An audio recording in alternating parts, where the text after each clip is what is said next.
What do you do when your whole life has been spent in the shadow of someone else's success? Willow has worked tirelessly to carve out a life that's truly hers, only to see her efforts constantly overshadowed by her sister's demands and her family's expectations. But now, as she stands on the brink of something huge, will she continue to put others first, or finally put herself first? Stay tuned to watch Willow's journey unfold and discover how she chooses to claim her space. Don't forget to subscribe for more stories of resilience, independence, and transformation. I run my fingers across the smooth surface of the granite countertop, the one I carefully chose after comparing 12 different samples. Sunlight pours through the windows, which I've just cleaned for the second time today, casting warm, golden rectangles across my freshly polished hardwood floors. My apartment, my achievement, my name alone on the deed. The doorbell rings, and a sudden wave of anxiety rushes through me.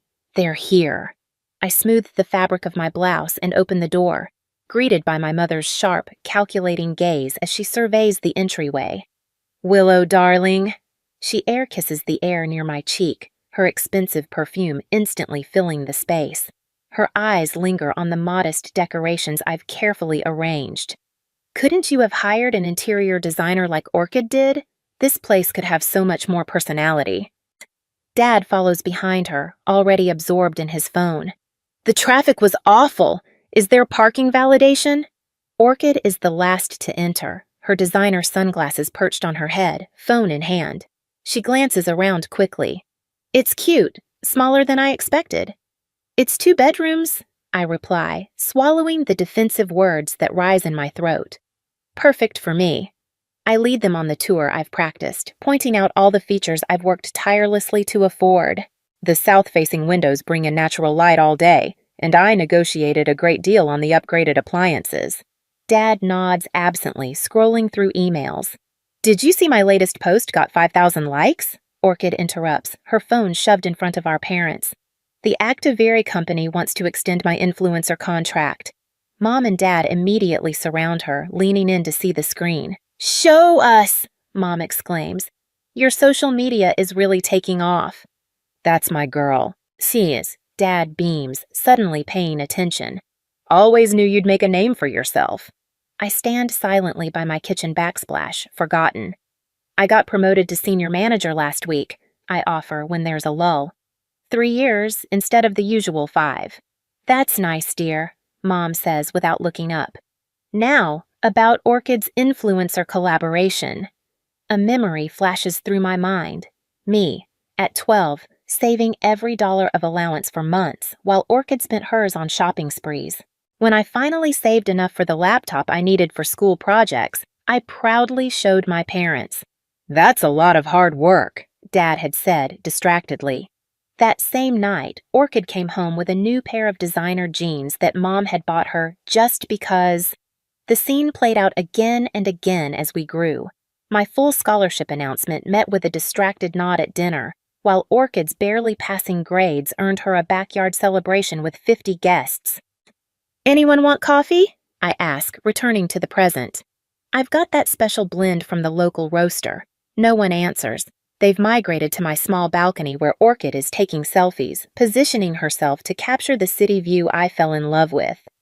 "This would make such a cute background for my wellness series," she says, "though I'd need to filter out those power lines." My parents nod appreciatively, as if she's discovered something I've never noticed. After they leave early because Orchid has a thing, I stand in my quiet apartment feeling the hollow victory. 3 weeks later, I'm in the dealership signing papers for my new SUV. Not brand new, but new to me. 3 years of saving while driving a car held together with hope and duct tape. The salesman hands me the keys. "Congratulations, Miss Morgan. She's all yours." Pride swells in my chest as I run my hand along the sleek silver exterior. I worked for this. Every dollar earned through early mornings and late nights. When my family arrives for Sunday dinner, I park prominently in the driveway. "Nice car," Dad says, giving it a cursory glance. "It's the mid-range model," I explain. "Good safety ratings, and I negotiated them down $3,000. Orchid circles it, her expression unimpressed. "Why work so hard?" I'll just find a rich husband and get everything handed to me. My parents laugh like she said something brilliant. That's our Jess, always thinking ahead, Mom says, squeezing Orchid's arm affectionately. I stand beside my car, fingers tightening around my keys as I force a smile. This moment of achievement, like all the others, dissolves into the background of Orchid's dents. I follow them inside, the familiar weight settling on my shoulders, the weight of being perpetually second best in the eyes of the people who should see me most clearly. What they don't see is the resolve hardening inside me. What they don't know is that one day they'll push too far, and when that day comes, they'll discover what I'm truly capable of. I stand in a cramped dressing room, watching as my sister twirls in her $25,000 wedding gown. The silk rustles like money-changing hands, diamonds catching light at her throat. Perfect, our mother breathes, eyes glistening. Absolutely perfect, Sa says. I adjust the bridesmaid dress they've selected, a shade that washes out my complexion and a cut that does nothing for my figure. The price tag alone could cover my monthly mortgage payment. Tyler's family has connections to everyone, Orchid emphasizes, examining her reflection from another angle. This wedding is going to be featured in 3 different magazines. Mom fusses with Orchid's train, spreading it out to maximize the dramatic effect. Our daughter has truly made it. I catch my mother's gaze in the mirror as she looks over at me. This is what real success looks like, Willow, she says, her voice honey-sweet but eyes sharp. Not everyone understands the value of making the right connections. I bite my tongue until I taste copper. Across the boutique, I notice Tyler's mother and sister exchange a glance I recognize. Concern masked as politeness. They see what my parents refuse to acknowledge. The invitation to Orchid's destination honeymoon arrives through Instagram. Their trip to the Maldives fills my feed for 2 weeks straight. Overwater bungalows, champagne at sunrise, designer swimwear meticulously arranged on pristine sand. My promotion email arrives the same day as Orchid's posts of her new Range Rover. Congratulations, the subject line reads. Director of Marketing effective immediately. So, I pour a glass of wine and update my investment portfolio spreadsheet, adding the new salary figures. The numbers grow steadily, not glamorous, but solid, real. When I drive to my parents' for Sunday dinner, Orchid's gleaming sports car dominates the driveway. Inside, she lounges on the couch, scrolling through her phone. Just ordered the most incredible Hermes bag, she announces without looking up. Tyler's bonus came through early. Nay, I set down the dish I've brought, homemade lasagna still warm from my oven. That's nice, I say. I just got promoted to director. Dad glances up from his newspaper. Good for you, kiddo. Orchid, show us the bag you're getting. 4 years later, I hear the news through a phone call from my sobbing mother. He just left her, Mom wails through the speaker. Called her shallow and wasteful. Can you believe it after everything she's done for him? Nay. I grip my phone tighter, thinking of the luxury vacations, the wardrobes of clothes with tags still attached, the sports cars traded in yearly. What exactly happened? Tyler stood at the door with his suitcases, Mom says, her voice cracking. He told Orchid he couldn't support her endless spending anymore, that she'd never understood the value of money or marriage. She tried to explain that she deserves nice things, but he just walked away. I stare at my expense tracker app, decades of careful decisions reflected in neat columns. The divorce papers cite irreconcilable differences and financial irresponsibility. Mom spits the words like venom. His lawyer is being absolutely ruthless about the prenup. She's getting practically nothing, Willow. Where is she staying? I ask, though I already know the answer. Here, of course, Mom says, as if it's obvious. We've kept her room exactly as she left it. She needs our support right now. My hands shake as I open the email for the 3rd time, just to make sure I'm not imagining it. Congratulations, Willow Morgan. You're the winner of our European Dream Vacation Contest. Your entry, showcasing innovative marketing strategies, has earned you an all-expenses-paid trip valued at $15,000. Enjoy 2 weeks across 5 European countries. I quickly dial my parents' number, excitement bubbling inside me. For once, I have something incredible to share. Mom, Dad, you won't believe this. I entered a professional contest months ago, and I just found out I won a $15,000 European vacation. I'm going to see Italy, France, and more. Oh, sweetie, Mom interrupts, her tone soft, as if she's explaining something simple to a child. You should give that to Orchid. She really needs to heal right now. My excitement freezes in my chest. What? Your sister's really struggling, Dad adds. A trip like that would do wonders for her. She hasn't had a vacation since the divorce. It's not transferable, I say automatically, even though I haven't checked. It's a professional achievement prize. I'm sure you could work something out, Mom insists. Your sister needs this more than you do. It's selfish to keep it. The familiar weight of expectation settles over me, the pressure to give in, accommodate, and sacrifice. But this time, something different stirs beneath the weight, something that's been building for years, a quiet rebellion against the way my achievements have always been overshadowed. No. The silence stretches on, long enough that I check to see if the call has dropped. Excuse me? Mom finally says. No, I repeat, my voice steady now. I earned this. I'm going. Willow Elizabeth Morgan, my father's voice hardens.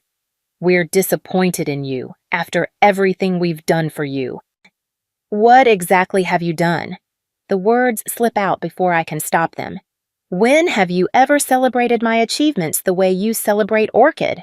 I hear the front door open in the background, followed by Orchid's voice asking what's going on. Your sister is being selfish, Mom says, her voice loud. She won a European trip and refuses to give it to you. Orchid's voice rings through, sharp with indignation. Are you serious? You've always had everything easy. You have a job. You have an apartment. I have nothing. I have those things because I worked for them, I say, surprised by how calm I sound. Just like I worked for this trip.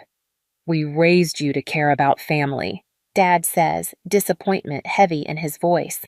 I do care about family, I reply, my voice firm. But I also care about myself. I end the call and stand alone in my quiet kitchen, shoulders square for the first time in years. My reflection in the window shows someone I barely recognize, a person with a straight spine and clear eyes. 2 weeks in Europe, free from their expectations and disappointments, free from a lifetime of being second place. I booked my flight that night. I tilt my face toward the Tuscan sun, letting its warmth sink into my skin. Standing atop this ancient hill, surrounded by cypress trees and rolling vineyards, I feel something unfamiliar. Peace. No one here knows about Willow Morgan, the perpetual second best.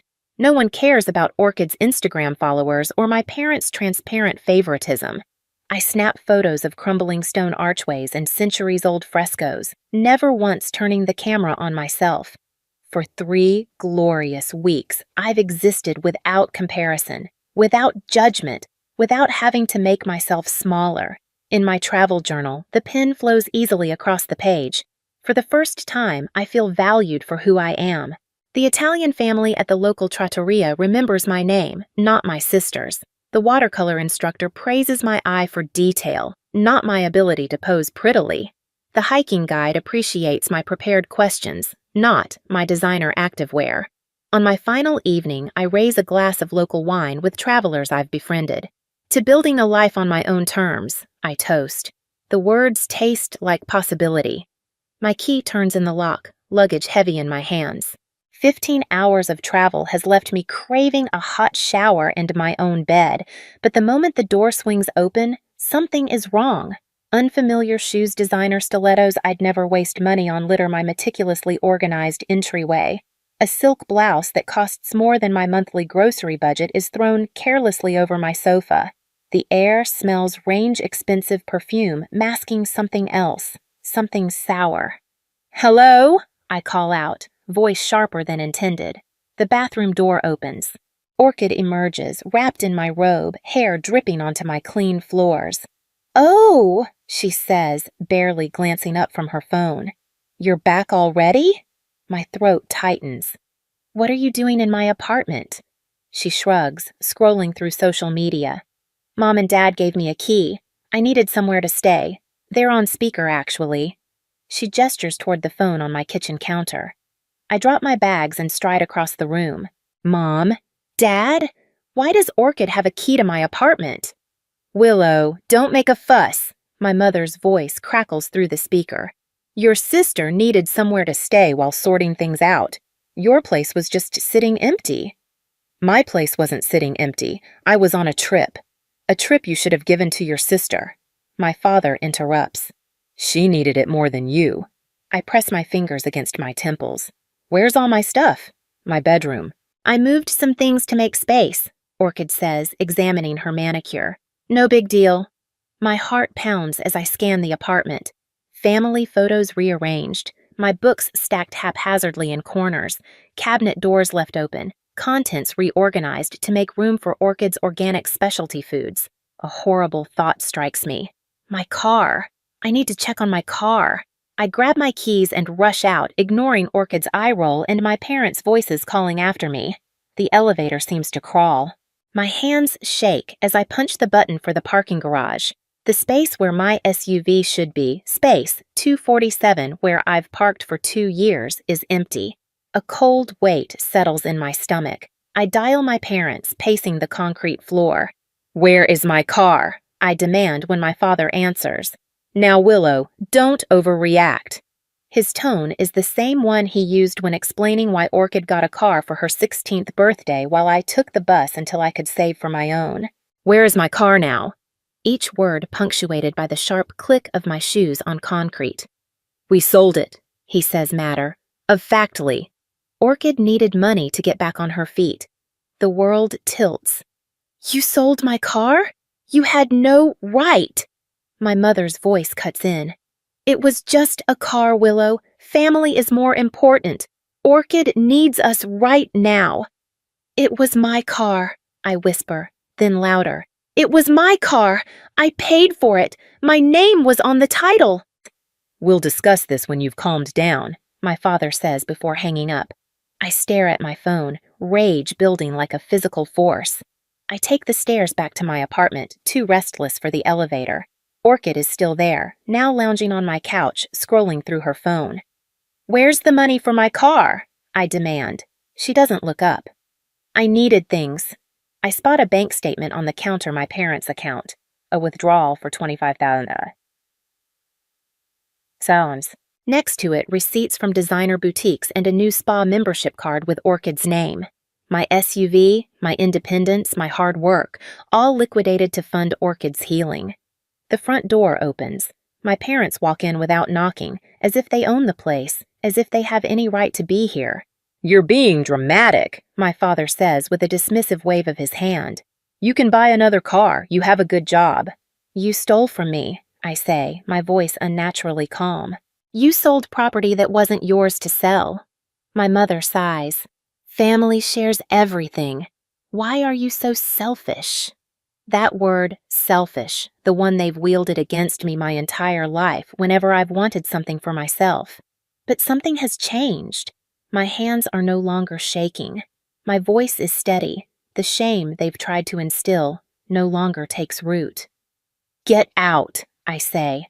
All of you. Now. Orchid's face contorts in manufactured outrage. After everything we've done for you? Fake tears spring to her eyes, the same performance that's worked on our parents for decades. My father puffs up. This is not how you speak to family.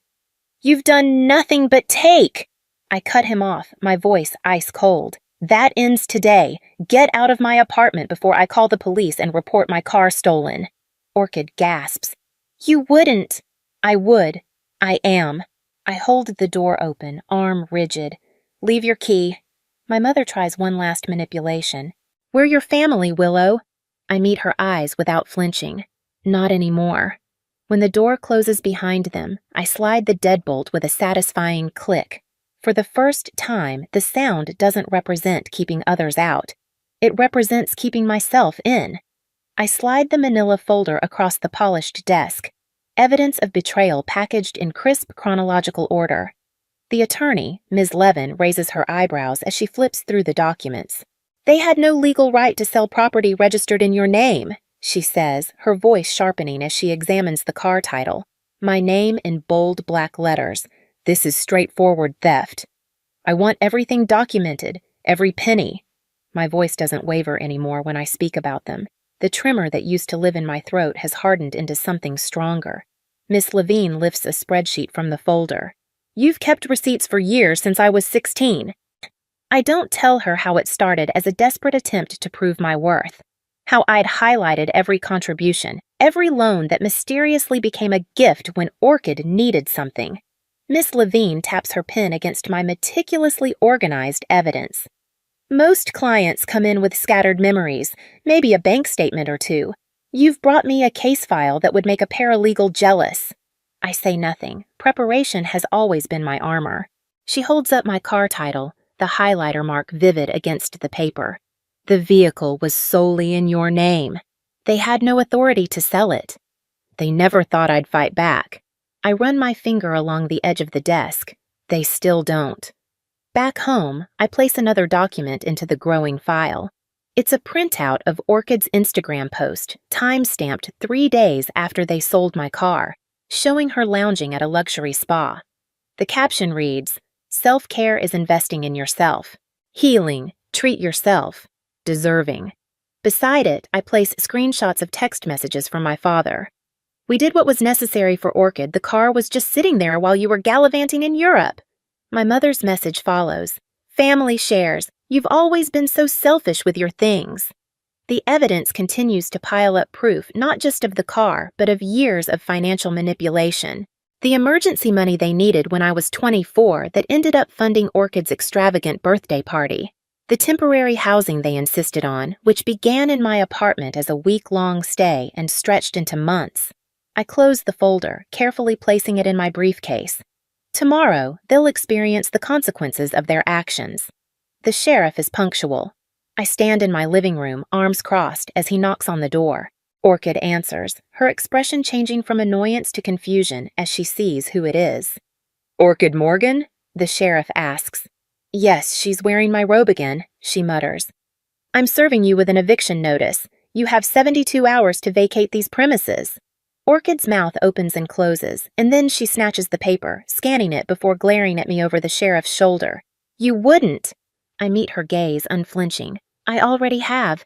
So, after the sheriff leaves, Orchid storms toward me, her anger palpable. "You vindictive bitch! Mom and Dad they'll what? Sell another one of my possessions without permission?" "We're done with that," I reply, picking up her designer purse from the coffee table and holding it out to her. "You might want to start packing." 3 days later, I stand in the doorway, arms crossed, as Orchid struggles with her overloaded suitcases, dragging them across my hardwood floors.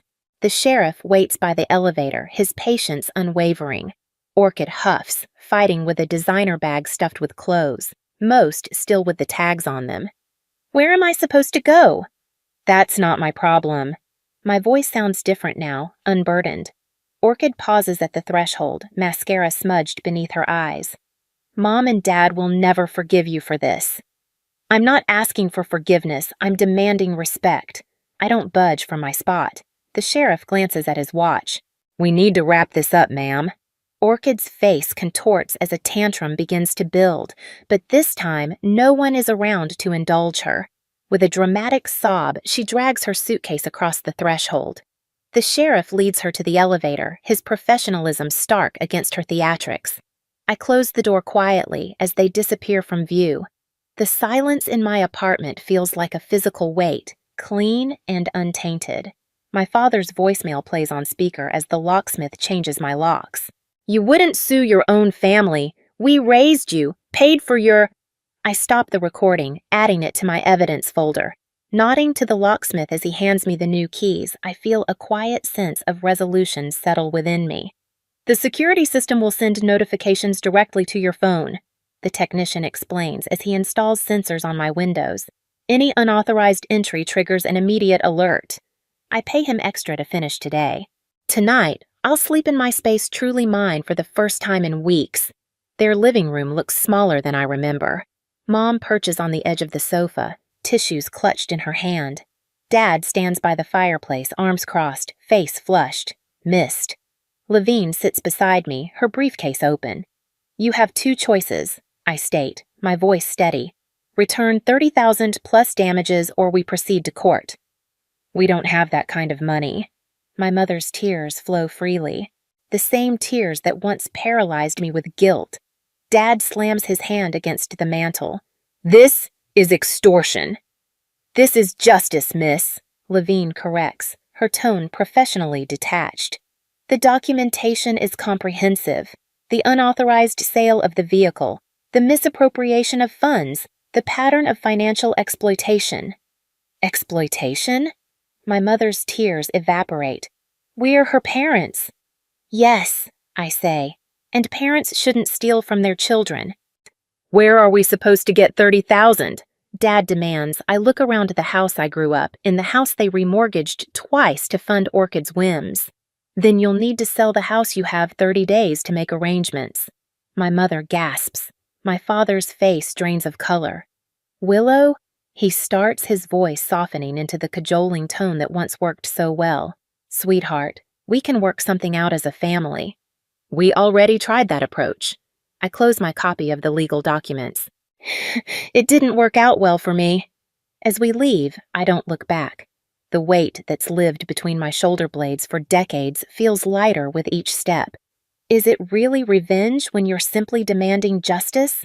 The thought follows me to the car where, for the first time, I allow myself a small smile. They never imagined I would fight back. They're about to learn that years of dismissal and theft create a formidable opponent. I straighten my navy blazer and check my reflection in the courthouse bathroom mirror.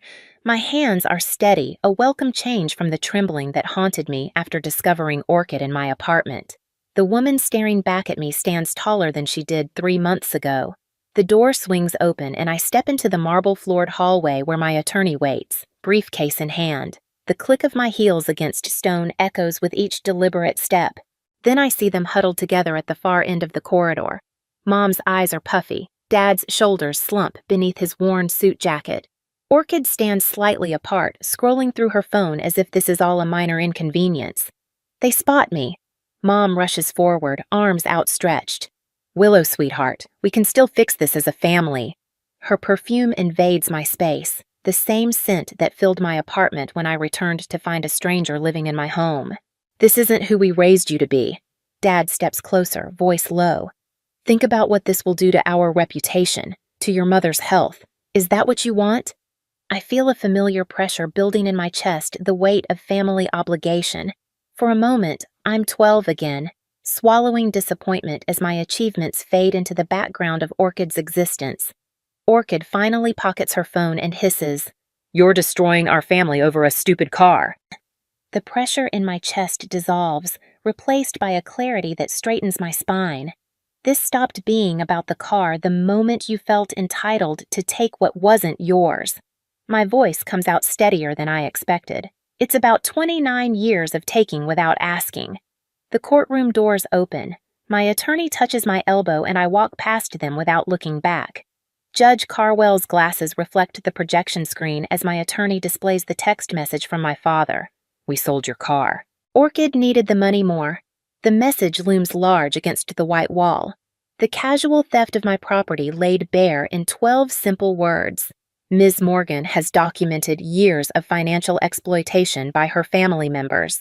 My attorney continues, clicking through a slideshow of evidence. Bank statements showing $25,000 withdrawn the day after the unauthorized sale of her vehicle. Social media posts from the defendant, Orchid Morgan, showing purchases made with those funds. I watch my father shift in his seat, tugging at his collar. My mother stares at her hands folded in her lap. Orchid glares at me from across the room, her expression a mixture of disbelief and indignation, as if my seeking justice is the true betrayal. The judge's expression grows increasingly troubled as financial records flash across the screen. Years of loans never repaid, my name on the car title, the documented value of the vehicle.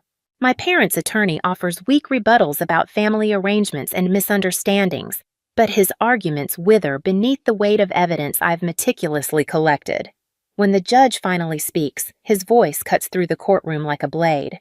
This is a clear case of unauthorized sale of property and financial exploitation. He removes his glasses, fixing my parents with a direct stare. The court finds in favor of the plaintiff. The words hang in the air. Years of dismissal and diminishment answered with 6 simple words. The court finds in favor. The defendants are ordered to pay $30,000 for the value of the vehicle, plus $10,000 in damages, and all legal fees associated with this case. I hear my father's sharp intake of breath. My mother leans over, whispering something in his ear. His face pales.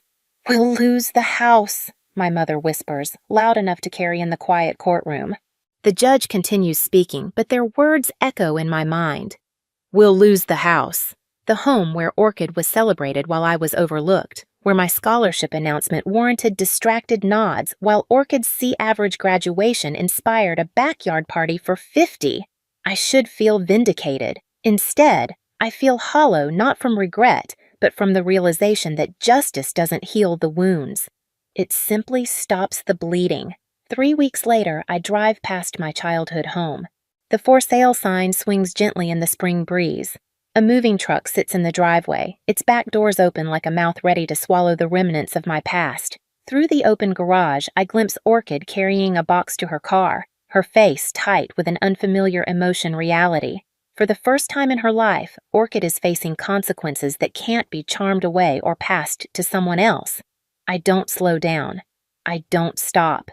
My new SUV, nicer than the one they sold, carries me forward while they move backward into a 2-bedroom apartment across town. The symmetry isn't lost on me. My 2-bedroom apartment they dismissed, now mirrored in their downsized reality. Back home, I stand at my kitchen counter, the one I selected after comparing 12 different samples. Sunlight still streams through my windows, casting golden rectangles across my hardwood floors, but something has shifted. The apartment feels different because I am different. The court judgment sits on my countertop. I trace my finger over the embossed seal, the official recognition of my rights. For a moment, I consider framing Aita trophy of sorts. Instead, I open a drawer and place it inside, closing it with a soft click. This chapter is closed. I whisper to the empty room. I pull out my phone and scroll to my contacts. Mom, Dad, Orchid. 3 names that once defined my worth, now reduced to digital entries I no longer need. Delete, delete, delete. With each tap, the weight I've carried since childhood grows lighter. I take a deep breath, not the shallow kind that braces for disappointment, but the full-lunged inhale of someone facing an open horizon.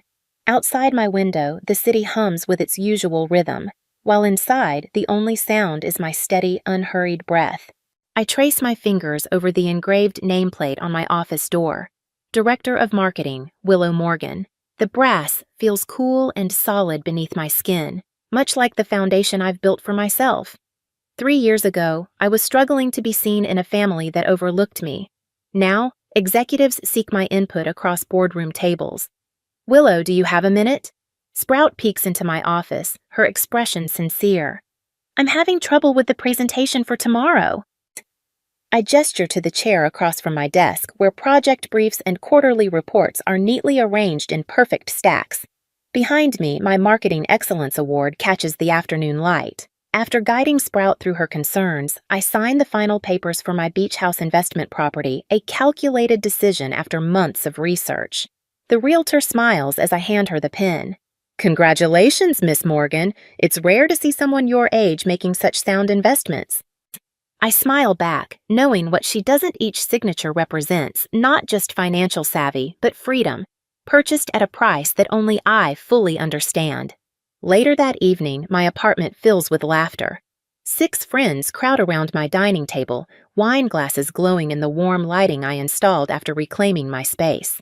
These people celebrate my successes without diminishing them, ask about my dreams without redirecting the conversation back to themselves. To Willow, Cedar raises his glass, his eyes full of sincerity, "who taught us all what true strength looks like." As their glasses clink against mine, warmth fills my chest. Nothing to do with the wine, but everything to do with the moment. My smile is genuine, reaching my eyes without effort. The hostess leads me to my favorite corner table at Riviera. I'm halfway through my salmon when the door swings open. My parents walk in, Orchid following behind them. They seem smaller now, diminished in some way. Orchid spots me first, freezing momentarily before quickly masking her expression. Our eyes meet across the room, 3 seconds of eye contact that once would have sent anxiety spiraling through me. Now I feel only calm detachment, like observing strangers in a painting. I return to my meal, savoring each bite as they settle at the opposite side of the restaurant.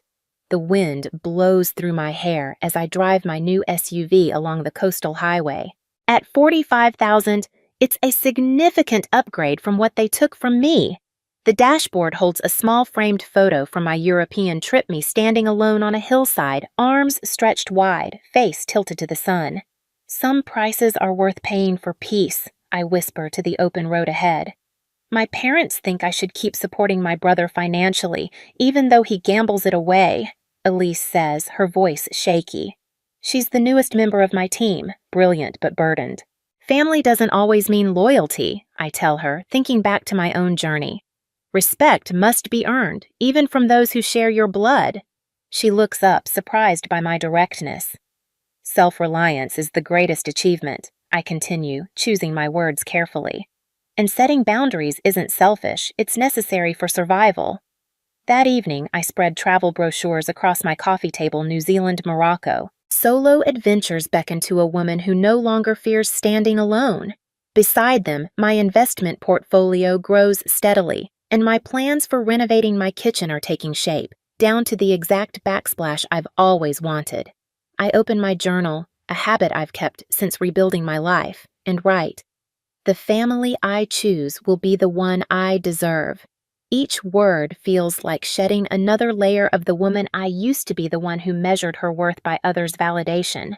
The apartment is quiet except for the sound of my pen scratching against paper, but the silence no longer feels empty. It feels like mine. How much are you willing to sacrifice for the people who never saw your worth? And what happens when you finally stop giving in to their demands? For Willow, the tipping point came not just with the theft of her car, but the long years of being overlooked, undervalued, and overshadowed by her sister's manufactured image of perfection. She had spent her life seeking approval, running on the treadmill of achievement after achievement, only to find that the finish line always moved further away. Yet, when it came time to fight back, to claim what was rightfully hers, something inside her had shifted. The quiet resolve she'd built up over years of silently enduring now had a voice, and that voice was loud and unyielding. It wasn't about the car or the family property or the money. It was about the years of silence, the endless dismissals, and the one-sided sacrifices. When Willow finally stood her ground, when she demanded what was hers, she broke free from a lifetime of manipulation and fear. Her parents and Orchid had underestimated her, thinking they could continue to use her for their own benefit. But Willow had changed. She wasn't the same girl who had quietly accepted their neglect. She had learned to value herself.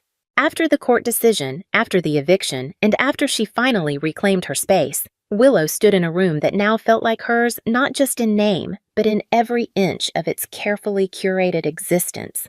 Her apartment was no longer just a place she lived in. It was a symbol of her independence, her strength, and the life she had fought for.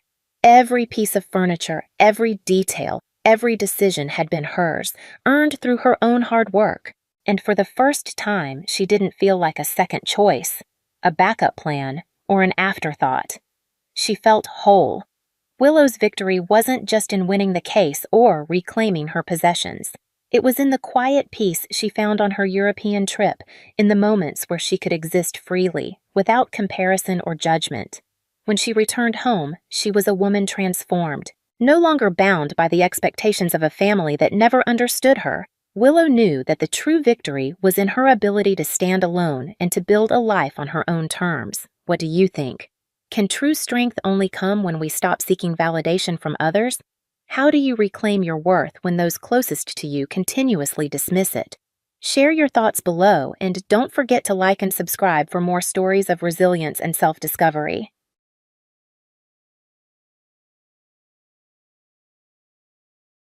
I never expected a dusty old letter to destroy my family, but that's exactly what happened last Tuesday.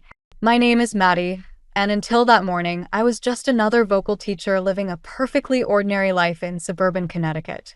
I'd been clearing out my grandmother's house. She'd passed away 3 months ago, when I found it tucked inside an old photo album. The envelope was yellowed, the edges worn soft from age. It was addressed to my father, dated 26 years ago, and marked urgent, personal. I probably shouldn't have opened it, but Grandma had always been closer to me than anyone else in the family. And something about finding this letter among her private things made me pause. "Hey, Dad," I said into my phone, standing in Grandma's musty living room. "I'm at the house. Found some interesting old photos you might want to see." "Can't today, sweetie. Big meeting downtown." His voice had that distracted tone I'd grown used to.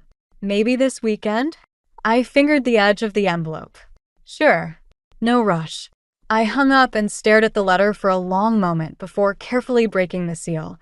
The handwriting was unfamiliar, elegant cursive that flowed across the page. As I read, my hands started shaking so badly I had to sit down on Grandma's plastic-covered couch. "Dear Robert," it began, "I know you've made your choice to stay with your family, and I respect that. But there's something you need to know. Impregnen." The room seemed to tilt sideways. I read the letter 3 times, each word burning itself into my brain. The writer, Sarah Anderson, explained she wasn't asking for money or marriage. She just wanted my father to know he had 2 more children out there, Lily and Ethan, my half-siblings. I must have sat there for hours, because when my phone buzzed, the sun was setting. It was my brother Jack. "Where are you?" he demanded. "Mom's been trying to reach you all afternoon. We're supposed to have dinner tonight, remember?" "Sorry, imumlet." Lost track of time. "Classic Maddie," he scoffed. "Always in your own little world. Some of us have real responsibilities, you know." I barely heard his complaints.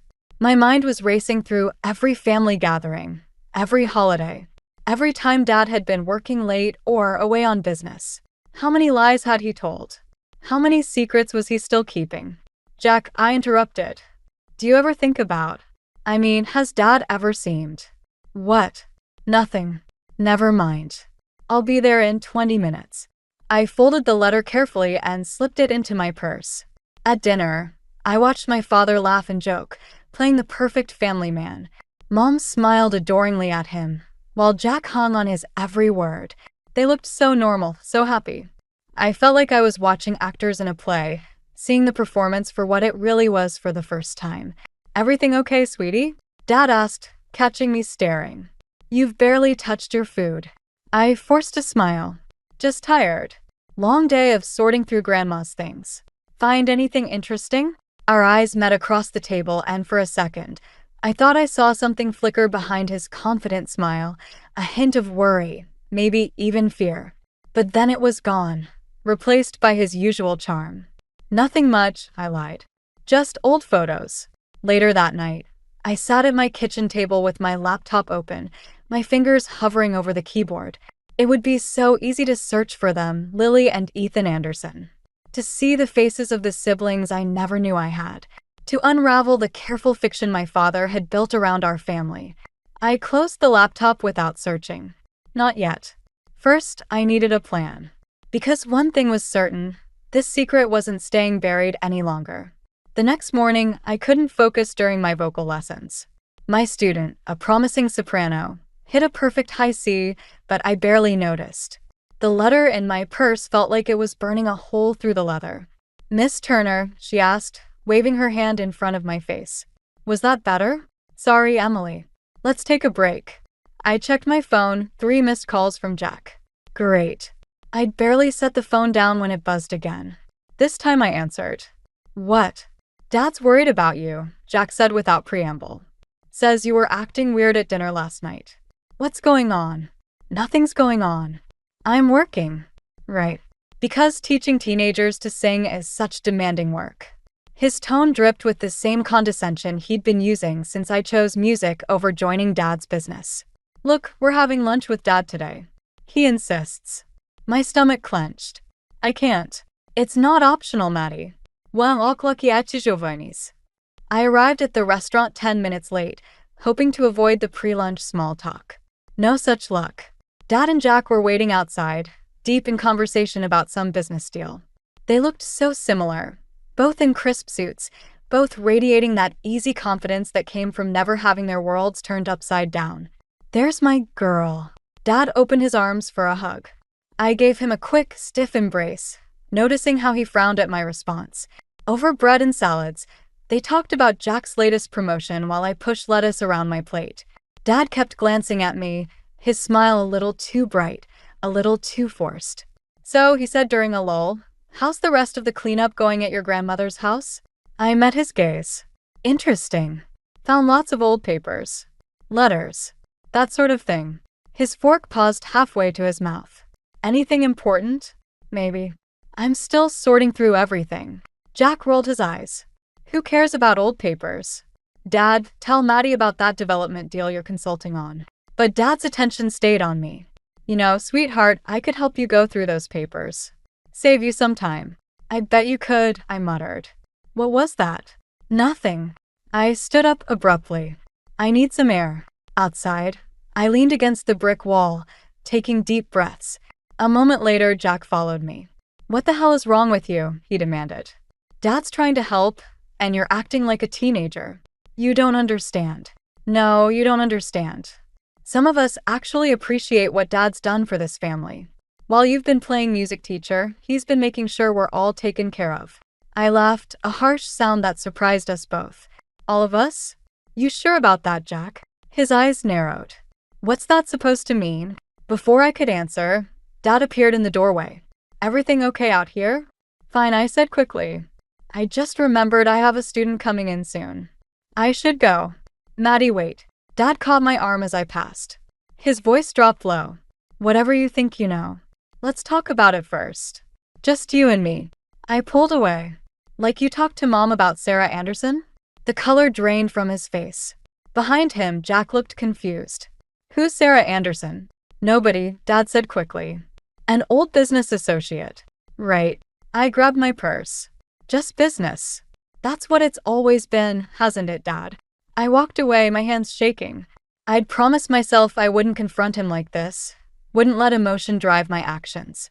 But seeing him there, so composed, so certain of his control over everything and everyone, it made something snap inside me. My phone buzzed with a text from Jack. What the hell was that about? I ignored it and opened my laptop instead. It was time to find out exactly who Lily and Ethan Anderson were. Time to see what other secrets my father had been hiding all these years. What I found made me wish I'd never looked. I needed someone to talk to before I completely lost my mind. That's how I ended up at Grace's house at 11 at night, clutching my laptop and the damning evidence I'd found. "Holy shit," Grace whispered, scrolling through the social media profiles I'd discovered. "Lily Anderson looks exactly like you." She did. Same dark hair, same smile, even the same way of tilting her head in photos.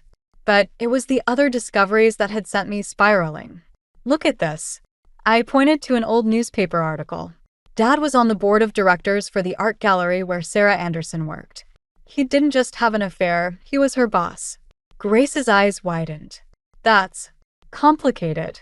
It gets worse." I pulled up another page. "He's been paying for things. College tuition for both kids, starter money for Lily's art studio, the down payment on Ethan's condo.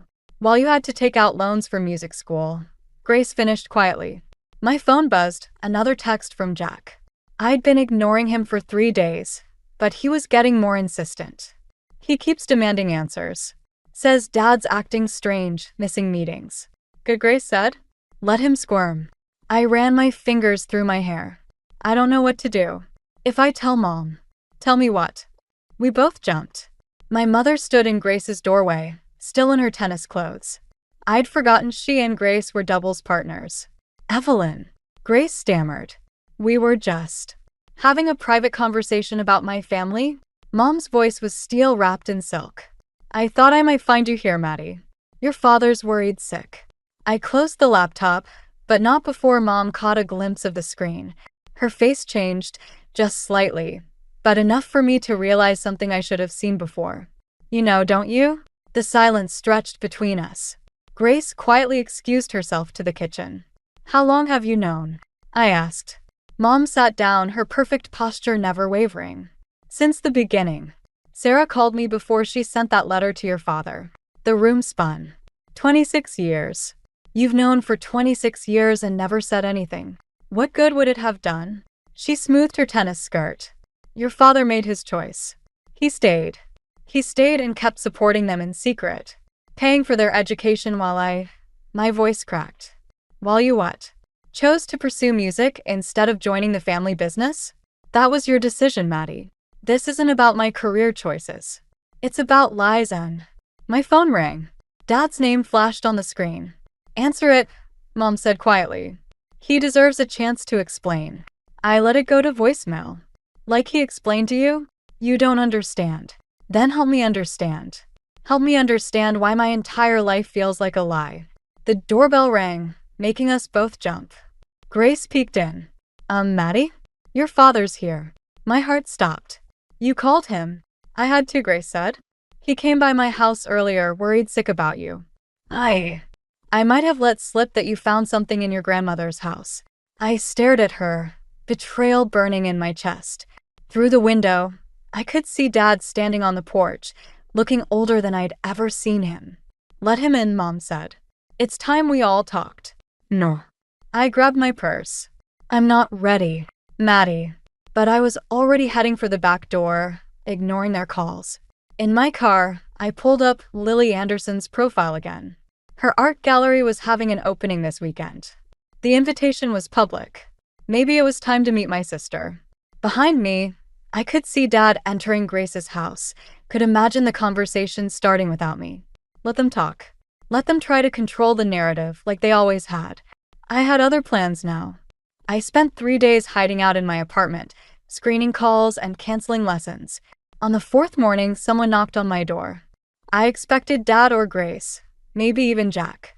Instead, I found Professor Wilson standing there, looking exactly as he had when I was his student 15 years ago. Your father called me, he said, holding up a paper cup.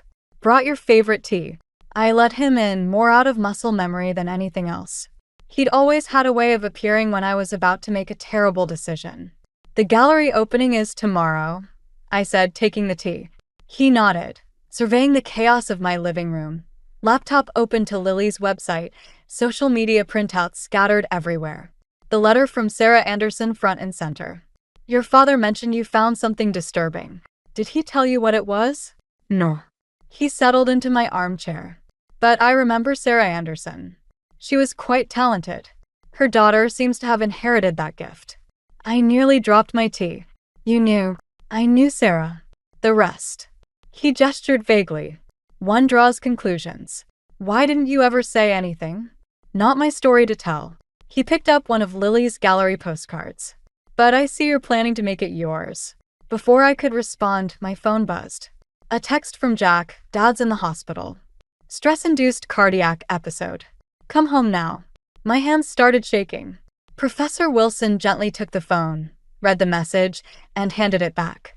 Your father's actions have consequences, he said quietly. But so do yours. Are you saying this is my fault? I'm saying revenge rarely brings the satisfaction we expect. He stood up. Before you go to that gallery opening, ask yourself what you're really hoping to achieve. I just want the truth. No, he said, heading for the door. You want justice. But justice and revenge aren't always the same thing. After he left, I sat staring at my phone. Dozens of missed calls from Mom, Jack, even Grace. Finally, I dialed the hospital. Turner, I told the receptionist. Robert Turner's room? Family only, she said. I'm his daughter. A pause. Oh yes, Miss Turner. Your brother said you'd be coming. Room 412. I found Jack pacing outside Dad's room. When he saw me, his face darkened. Nice of you to finally show up. Want to tell me what the hell is going on? Through the window, I could see Dad sleeping, monitors beeping steadily. Mom sat beside him, holding his hand, looking smaller than I'd ever seen her. How bad is it? I asked. Minor episode, they say. Brought on by stress. Jack stepped closer. What did you say to him at Grace's house? He came home completely shaken. Nothing he didn't already know. Stop being cryptic. If you know something, ask him about Sarah Anderson, I said. Ask him about Lily and Ethan. Jack's face went blank, then flushed with anger. You're lying. Am I? Look at Lily's picture. I pulled up her gallery website. Look at her and tell me you don't see it. He stared at the screen, his expression shifting from denial to shock to something darker. How long have you known? Does it matter? Of course it matters. He grabbed my arm. Everything matters.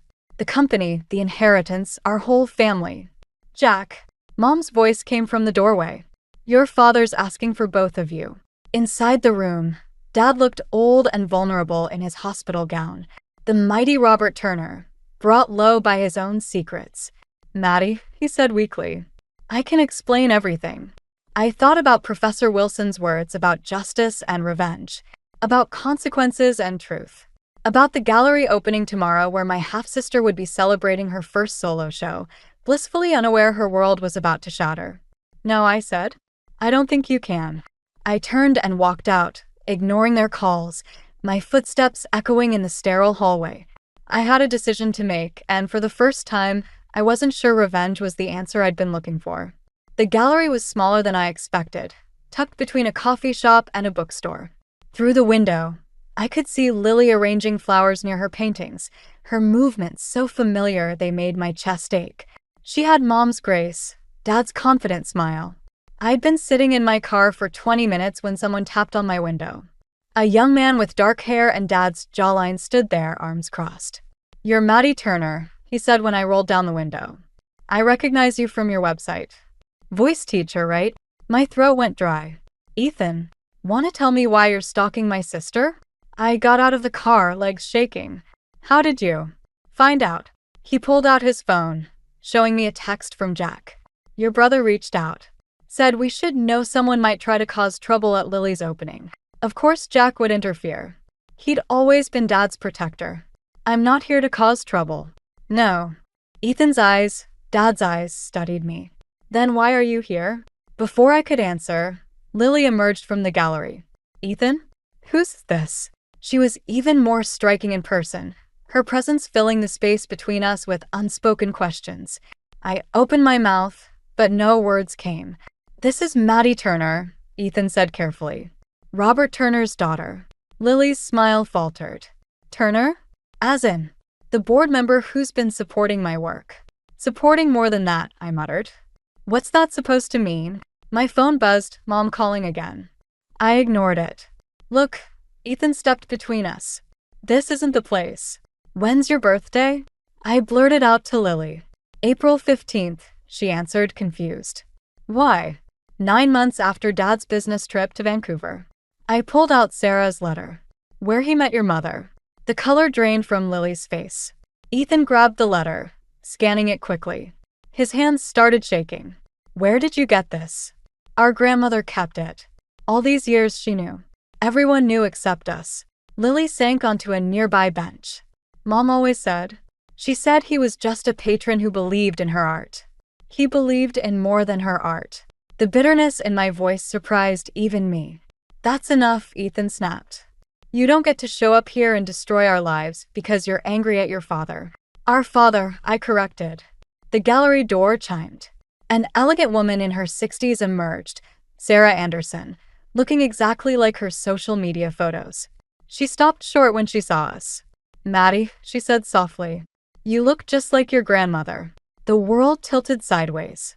You knew her. She reached out after finding my letter. We met for coffee once. Sarah's eyes filled with tears. She wanted to make sure her other grandchildren were being taken care of. Other grandchildren. The words hit like a physical blow. My phone buzzed again, a text from Jack. Dad's being released. Don't do this. But looking at Lily's shattered expression, Ethan's protective stance, Sarah's quiet dignity, I realized I already had done it. I'd walked into their lives like a wrecking ball, thinking only of my own pain. I'm sorry, I whispered. I shouldn't have come. No, Lily said suddenly, standing up. Stay. Please. Ethan started to protest, but she cut him off. I want to know everything. About Dad, about Robert. About our grandmother. About you. Lily, Sarah warned. Your opening can wait. Lalay mit my eyes. Some things are more important than art. I looked at my phone again, at the dozens of missed calls from my family. Then at this other family, my family, standing before me with questions in their eyes that matched my own. There's a coffee shop next door, I said quietly. As we walked toward it, I realized Professor Wilson was right. This wasn't about revenge anymore. It was about something much more complicated and much more important. 3 days after meeting Lily and Ethan, Dad showed up at my apartment. He looked better than he had in the hospital, but his hands trembled as he held out an envelope. What's this? I asked, not inviting him in. A trust fund. The same amount I set up for Lily and Ethan. He cleared his throat. It's what you deserve. The envelope felt like it was burning my fingers. You're trying to buy my silence? I'm trying to make things right. I laughed, a harsh sound that echoed in the hallway. Right? You had 26 years to make things right. Maddie, please. He stepped forward. I know you met them. Jack told me. Of course he did. I ripped open the envelope. The number of zeros on the check made me dizzy. This is what family means to you, isn't it? Just numbers on paper. That's not fair. Fair. I threw the check at him. Was it fair when I had to take out loans for music school while you were paying Lily's tuition? Was it fair when you missed my graduate recital because you were at Ethan's high school graduation? His face went pale. How did you? Sarah kept a diary. Documented everything. I hadn't meant to reveal that, but watching him flinch made it worth it. Every visit, every payment, every lie. I did what I thought was best. For who? My voice cracked. Because it wasn't for Mom, or me, or even them. It was all about protecting yourself. My phone buzzed, a text from Lily. Dad's lawyer called. Wants to meet tomorrow. Dad saw the message. They're still my children, Maddie. No, I said quietly. We're your secret. They're your legacy. The elevator dinged, and Jack stepped out. Of course, Dad hadn't come alone. This has gone far enough, Jack said. You're destroying everything Dad built. He destroyed it himself. I'm just exposing the truth. The truth. Jack grabbed my arm. The truth is you're jealous. Always have been. Dad didn't support your music career, so you're punishing him. I inked away. You don't get it, do you? This isn't about money or careers. It's about lies. All of it, every family dinner, every holiday, every moment was built on lies. And what about Mom? Jack demanded. Have you thought about what this will do to her? The words hit like a slap. I hadn't told Mom yet. Hadn't been able to face her. Your brother's right, Dad said softly. Think about your mother. My phone buzzed again, this time from Ethan. Mom's a mess. Thanks for ruining everything. The walls seemed to close in. Everyone I wanted to protect or avenge was getting hurt instead. Maybe Jack was right. Maybe this was all just selfish revenge. Take the money, Dad pleaded. Let me try to fix this. For a moment, I wavered. It would be so easy to take the check, to let everything go back to normal. To protect Mom from the pain, to stop hurting Lily and Ethan. Then I remembered Grandma's face when she showed me Sarah's diary, just days before she died. The truth matters, Madison, she'd said, even when it hurts. No, I said, stepping back into my apartment. I won't help you hide anymore. Maddie. I closed the door on their protests, sliding down against it until I hit the floor. My phone kept buzzing, messages from both families, all demanding answers or assigning blame. Through my window, I could see Dad and Jack getting into their car. Dad looked up, his eyes meeting mine for a moment. In that look, I saw something I'd never seen before, fear. He wasn't afraid of losing money or reputation. He was afraid of losing control of his carefully constructed world. And for the first time, I realized that exposing the truth might cost me everything, both the family I'd grown up with and the one I'd just found. But I couldn't stop now. The truth was already in motion, and tomorrow's meeting with the lawyer would set it in stone. I just hoped someone would still be speaking to me when it was all over. The lawyer's office felt too small for all of us. Dad sat at one end of the conference table, Jack beside him. Lily and Ethan sat opposite them, Sarah behind her children. I chose the middle, belonging nowhere and everywhere. Mom was the last to arrive. She walked in quietly, her face unreadable. Now that everyone's here, the lawyer began, but Mom raised her hand. Before we start, I have something to say. She pulled out a familiar-looking diary. Madison isn't the only one Grandma Turner confided in. The room went still. Dad's face drained of color. Evelyn, he started, but she cut him off. 26 years, Robert. I've kept your secret for 26 years. Her voice was steady, but her hands shook. Not for you. For them. She gestured to all of us. Me, Jack, Lily, and Ethan. Sarah stood up. Evelyn, I never meant. I know. Mom's smile was sad. Neither did I. But here we are. Jack slammed his hand on the table. This is ridiculous. Mom, you can't possibly. I knew before your father did. Mom opened the diary. Sarah called me first. Woman to woman. She was kind enough to give me a choice. The revelation hit like a thunderbolt. I stared at Mom, seeing her, really seeing her, for the first time. You knew. Dad's voice cracked. All this time. Of course I knew. I chose to stay, to keep our family together. But I also chose to make sure those children were taken care of. She looked at Lily and Ethan. Your grandmother helped me set up the original trust funds. Your father just maintained them. Dad collapsed back in his chair. The money. That was you. Not all of it. But enough. Mom turned to me. I'm sorry, Madison. I should have told you when you found the letter. But I wanted to see what you'd do. Test passed. I asked, my throat tight. With flying colors. She smiled. You did what I never could. Brought the truth into the light. Ethan leaned forward. Why now? Why let it all explode? Because secrets don't protect anyone, Mom said. They just delay the inevitable. And what is the inevitable? Jack demanded. The destruction of our family? No, Lily spoke up for the first time. The creation of a new one. The simplicity of her words hung in the air. I looked around the table. At Jack's anger, Dad's defeat, Mom's quiet strength. At Sarah's guilt and hope. At my half-siblings, who shared my blood but not my history. The trusts will be divided equally, Mom continued. 5 ways. No more secrets. No more separate accounts. I don't want the money, I said. Neither do we, Ethan added, surprising everyone. Mom nodded. Then it goes to charity. But that's not why we're really here, is it? Dad finally found his voice. Evelyn, please. No, Robert. You don't get to plead anymore. She stood up. I kept your secret, protected your children. All of them. Now it's time for you to face what you've done. And what about what you've done? Jack shot back. Lying to us all these years? You're right, Mom said quietly. I'm not innocent in this. None of us are. The lawyer cleared his throat, but nobody paid attention. We were all watching Mom as she walked to the door. The papers are drawn up, she said. Sign them or don't. Butim donna pretending. She looked at each of us in turn. We all deserve better than a life built on lies. As she left, the weight of her words settled over us. Dad buried his face in his hands. Sarah wiped away tears. Jack stared at the table, his anger deflating. Lily reached across the table and took my hand. After a moment, Ethan added his. One by one, the walls between us crumbled, leaving only the truth, messy, painful, but finally free.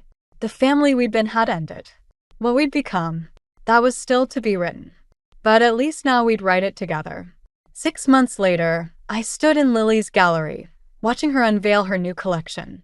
The centerpiece was a striking portrait, 5 figures, their features blurred but recognizable, connected by threads of gold and shadow. She'd titled it Blood and Choice. Mom stood beside me, her hand finding mine as we studied the painting. She'd moved out of the family home 3 months ago, into a small apartment overlooking the park. She looked younger, somehow lighter. Your grandmother would have loved this, she said softly. She knew what she was doing, didn't she? Keeping those letters until the right person found them. Mom squeezed my hand. She always said you were the brave one. Across the room, Ethan was deep in conversation with Jack. Their relationship had been the biggest surprise, 2 protective older brothers finding common ground in their shared stubbornness. They still disagreed about Dad, but at least they were talking. Dad hadn't come tonight. He'd sent flowers instead, with a card that read simply, "Proud of you." Lily had added them to the display without comment. Some wounds were still too fresh for forgiveness, but the anger had faded into something more complicated. Madison. Sarah approached, carrying 2 glasses of champagne. I've been meaning to give you something. She handed me a worn leather book, another diary. Your grandmother's, she explained. She gave it to me for safekeeping, said I'd know when it was time to pass it on. I traced the cover with my fingers, remembering Grandma's hands holding this same book.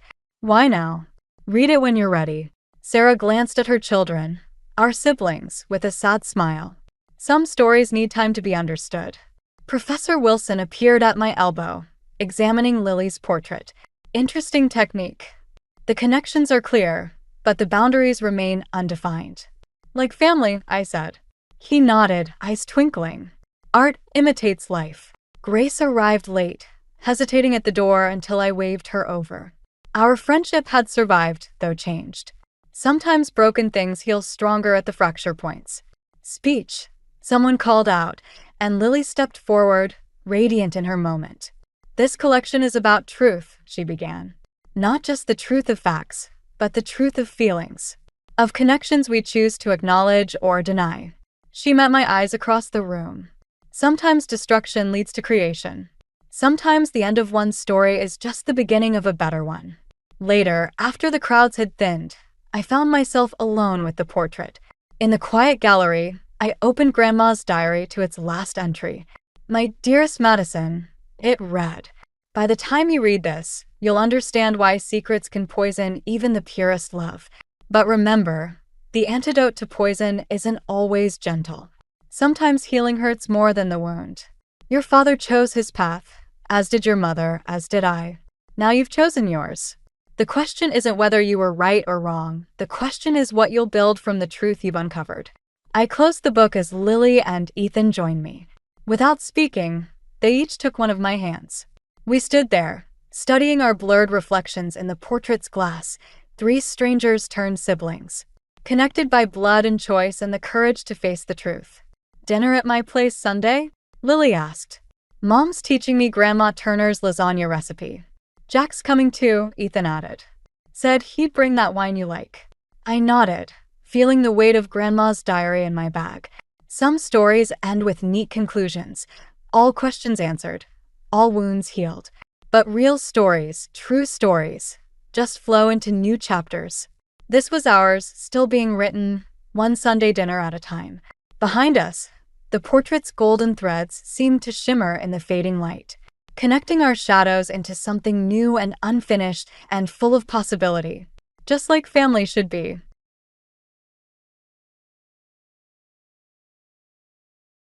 I never thought I'd be the type of person to snoop through my husband's computer. Yet here I was, sitting in our home office at midnight, heart racing as I clicked through folders looking for Sophie's baby pictures. My name is Clara, and this is how I discovered my husband's betrayal, all because of a stupid school project. Mom, I need pictures of me as a baby for show and tell tomorrow, Sophie had announced at bedtime, giving me that last-minute panic all parents know too well. Ryan always handled the family photos, organizing them meticulously on his laptop. He was away at another late meeting, so I figured I'd just grab what I needed quickly. The cursor hovered over a folder labeled Family Photos 2023. Double-click. Nothing about Sophie. Instead, my screen filled with images that made my stomach drop. My husband, Ryan, with his arm around a woman I recognized from his office holiday party. Natalie something. They were at a beach I'd never seen, looking far too comfortable together. My hands started shaking. I opened another folder, then another. Each click revealed more photos, more moments I knew nothing about. Casual dinners, hiking trips, even a weekend getaway, judging by the hotel room backgrounds. Mommy. Sophie's voice made me jump. Did you find my pictures? I slammed the laptop shut. Not yet, sweetie. Let's look tomorrow, okay? It's way past bedtime. But you said. I know, baby. I'm sorry. I forced a smile. How about we take new pictures in the morning? You can wear your favorite dress. After tucking her back in, I returned to the office, my mind racing. The photos were bad enough, but then I found the messages. Hundreds of them, spanning months. My fingers trembled as I scrolled through their conversations. Missing you already, Natalie had written just hours ago. Last weekend was perfect. I can't wait until we don't have to hide anymore. Ryan's response made me physically ill. Soon, I promise. Just need to figure out the right timing. The right timing? For what? Leaving us? The thought of him planning his exit while playing Happy Family made rage bubble up inside me. Just yesterday, he'd kissed me goodbye, told me he loved me. Had he already been with her? My phone buzzed, a text from Ryan. Running late again. Don't wait up. I stared at those words, remembering all the late nights, the business trips, the weekend team-building events. How long had I been playing the role of foolish, trusting wife? The house felt suffocating. I needed air, needed to think. Opening the back door, I stepped onto our patio, where Sophie's birthday decorations still hung from her party last weekend. Ryan had been on his phone the whole time. I remembered now. Probably texting her. Lisa, my best friend, would tell me to confront him immediately. My brother Mark would offer to beat him up. But looking through our kitchen window at Sophie's artwork on the fridge, I knew I needed a better plan. This wasn't just about revenge. It was about protecting our daughter. I went back to the laptop, took screenshots, and saved everything to a USB drive. Then I carefully restored all the folders exactly as I'd found them. Ryan was always so organized, so careful. He'd taught me that attention to detail matters in everything you do. Well, he was right about that. Tomorrow, I'd act normal. Kiss him goodbye, pack Sophie's lunch, work on my graphic design projects. But behind that routine, I'd be planning.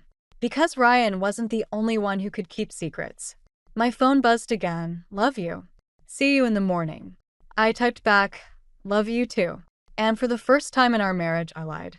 Lisa nearly choked on her coffee when I showed her the photos. We were sitting in her office during her lunch break, and I just dumped everything I'd found on her desk. That absolute piece of. She caught herself, remembering we were in her professional space. Clara, honey, how are you holding it together? I fidgeted with my wedding ring, a habit I'd developed over the past sleepless week. Sophie, I have to keep it together for her. But Lisa, there's more.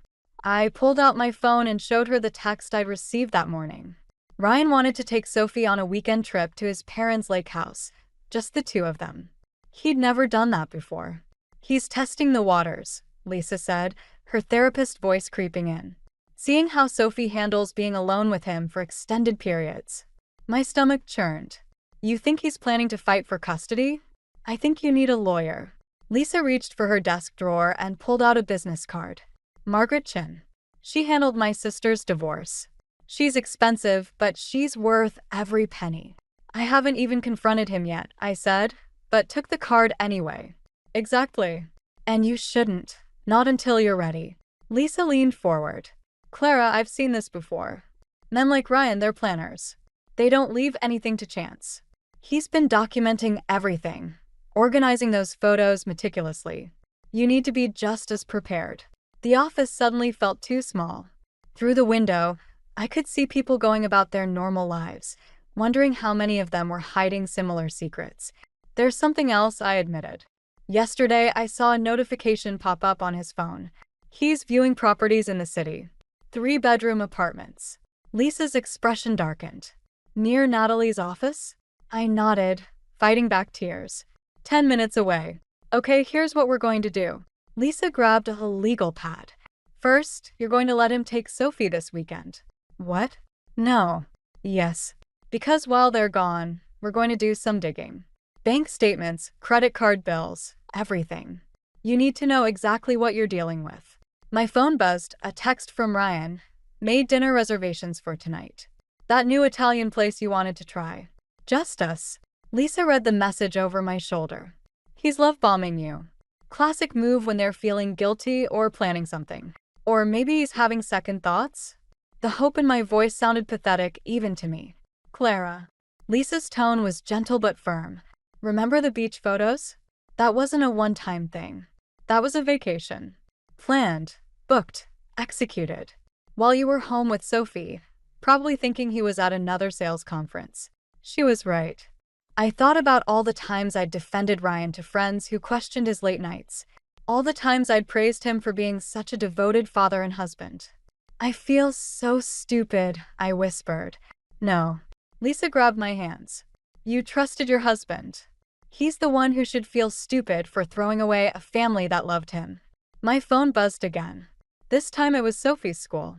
She wasn't feeling well and needed to be picked up. Go, Lisa said. But Clara? Don't go to dinner tonight. Tell him Sophie needs you home. Let him sit there alone, checking his watch, wondering. Sometimes the best revenge is simply withdrawing the love they took for granted. As I drove to Sophie's school, my mind raced with possibilities. The lawyer's card seemed to burn in my purse. Part of me wanted to confront Ryan immediately, to scream and throw things. But Lisa was right. I needed to be smarter than that. I texted Ryan, Sophie's sick. Have to cancel dinner. So sorry. His response came quickly. Everything okay? Want me to come home? No need. You enjoy your evening. I wondered if he'd meet Natalie instead. If he'd take her to our reservation. And for the first time since discovering the truth, I felt something besides pain. I felt power. Because while Ryan thought he was carefully orchestrating his exit, he had no idea I was writing my own script. Sophie was waiting in the nurse's office, pale but smiling when she saw me. As I hugged her, I made my decision. This weekend, while they were at the lake house, I'd start building my case. And Ryan would never see it coming. The lake house weekend gave me exactly what I needed, just not in the way I expected. While Ryan and Sophie were away, I'd planned to dig through his office, but I never got the chance. Instead, the evidence literally walked through my front door. I was sorting through bank statements when the doorbell rang. Opening it, I found myself face to face with Natalie Brooks. I know who you are, I said, my voice steadier than I felt. She nodded, clutching her designer purse like a shield. Can we talk? Every instinct screamed to slam the door, but curiosity won out.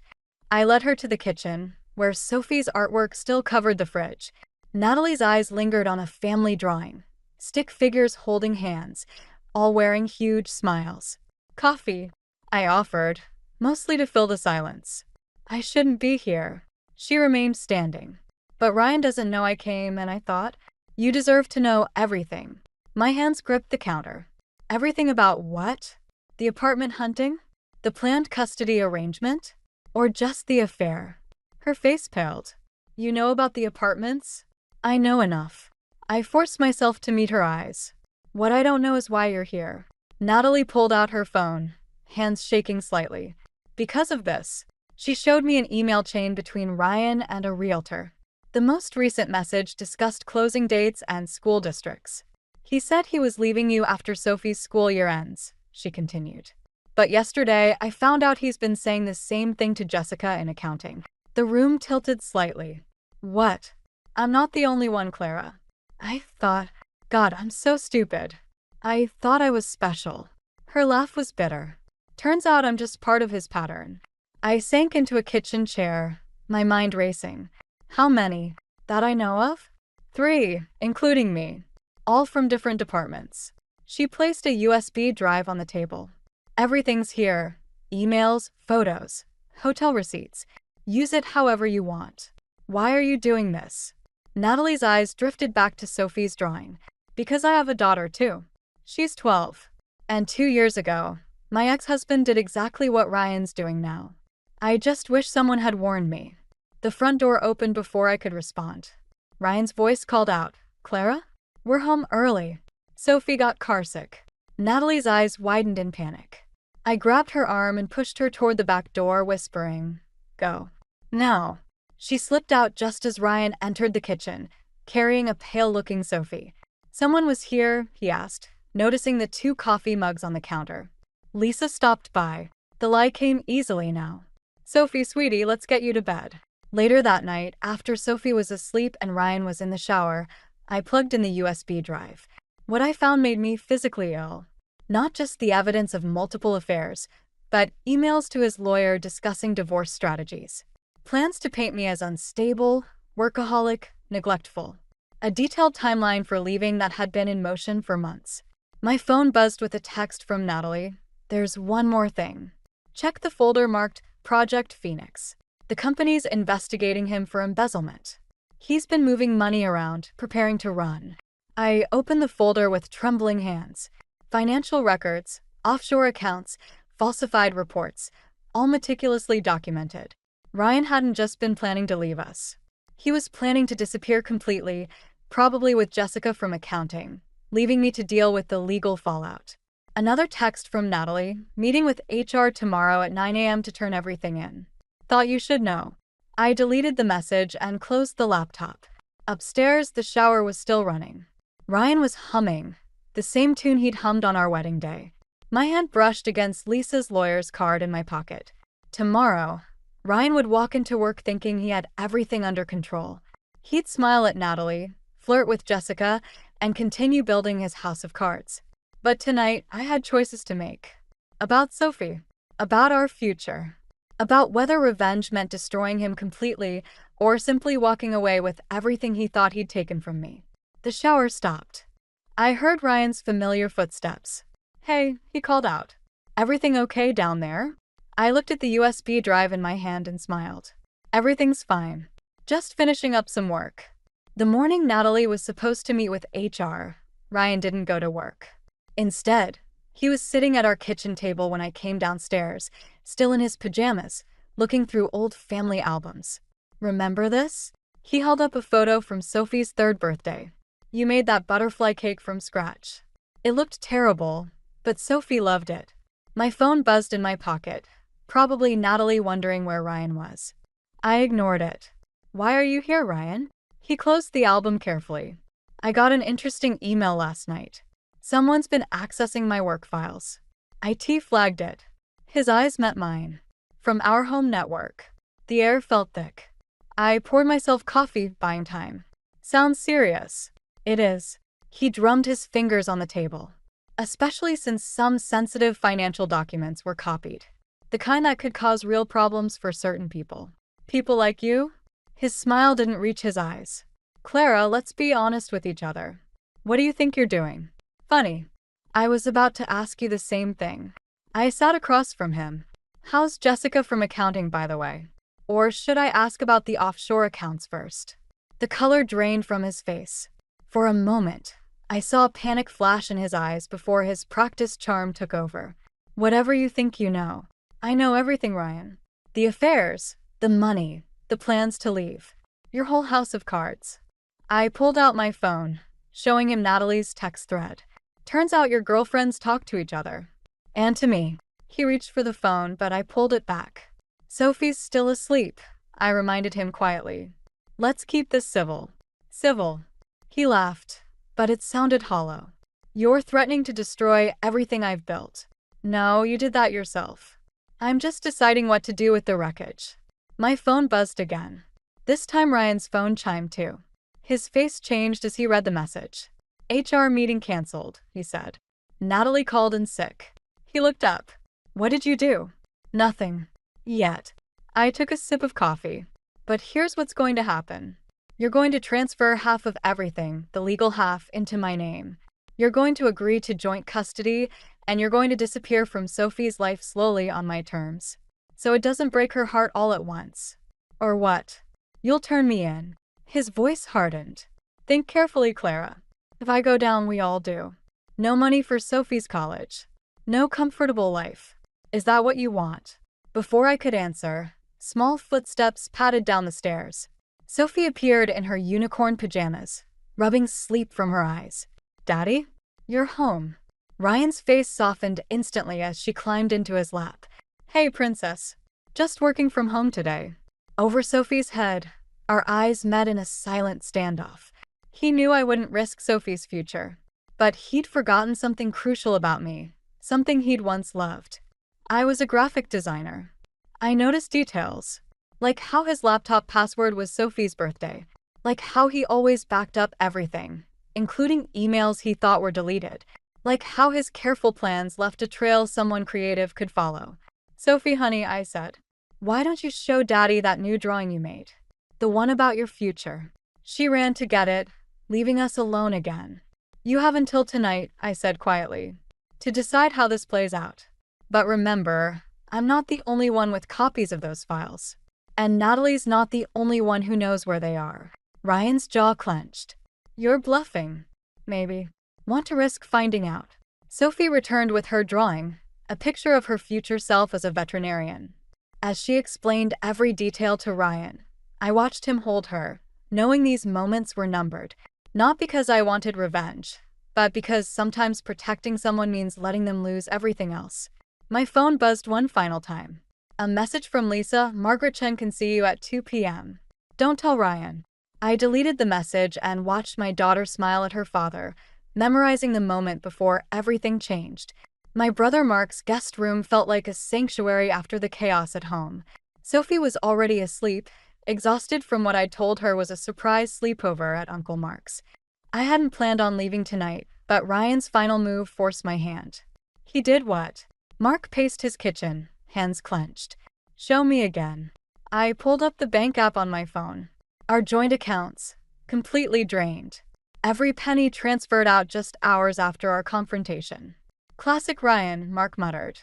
Always thinking 3 steps ahead. He left exactly enough for 1 month's expenses. I laughed, but it came out more like a sob. Such a thoughtful husband. Mark grabbed 2 beers from the fridge, sliding one across the counter to me. Have you called the lawyer yet? Margaret Chen? Meeting tomorrow at 9. I took a long drink. But that's not even the worst part. I showed him the email I'd received just before fleeing the house. Ryan had copied his company's board of directors, detailing my unauthorized access of company files and threatening legal action. He'd positioned himself as the whistleblower, making me the criminal. Clever bastard, Mark said. He's trying to discredit you before you can use anything against him. A noise from upstairs made us both freeze, but it was just Mark's son Tommy getting water. Through the kitchen doorway, I watched him wave sleepily to Sophie, who'd appeared in the hallway. Mom. She padded into the kitchen, clutching her stuffed rabbit. Dad keeps calling. My phone showed 8 missed calls. As we watched, a text appeared. You're making this worse than it needs to be. Come home. We can fix this. Sophie, honey, I started, but Mark interrupted. Hey, Squirt, wanna help Tommy set up the Nintendo in his room? I bet he'll let you pick the first game. Once the kids were upstairs, Mark turned to me. You need to call Mom's old attorney friend. Tonight. It's almost midnight. Clara, listen to me. Ryan's not just protecting himself anymore. He's actively attacking. That email to the board? That's him building a case to paint you as unstable, vindictive. Next will be custody. My hands shook as I reached for my phone again. This time there was a voicemail from Natalie. Clara, I'm sorry. He made me sign a statement saying I never gave you any files. Said he'd make sure I lost everything if I didn't. I have my daughter to think about. I should never have tried to fight him, I whispered. He's always been better at this game. Mark grabbed my shoulders. No, this isn't about winning anymore. This is about surviving. And you're not doing it alone. My phone buzzed again, Ryan. I'm coming over to Mark's.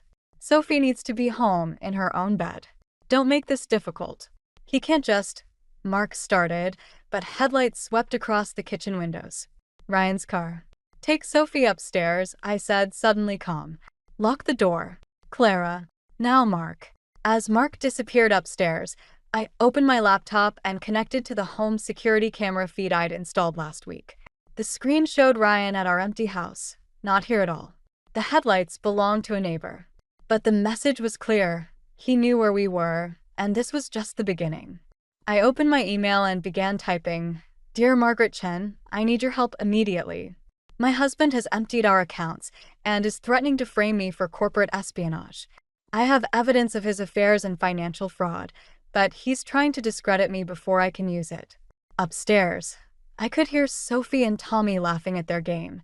Mark was probably sitting guard outside their door, ready to protect them like he'd protected me when we were kids. Another text from Ryan. Last chance, Clara. Don't forget, I know all your secrets too. I thought about the USB drive hidden in my tampons box, the cloud backups Lisa helped me create, the screenshots saved to multiple accounts. Ryan thought he knew all my moves because he'd never really seen me. Not the real me. I hit send on the email, then started another to the board of directors. It was time they knew exactly who their star executive really was. Sometimes the best revenge isn't about winning the game. It's about changing the rules entirely. Margaret Chen's office felt too cold, too sterile for the bomb she just dropped on me. They're freezing all your accounts, personal and business. The judge granted Ryan's emergency petition this morning. I gripped the armrests of my chair.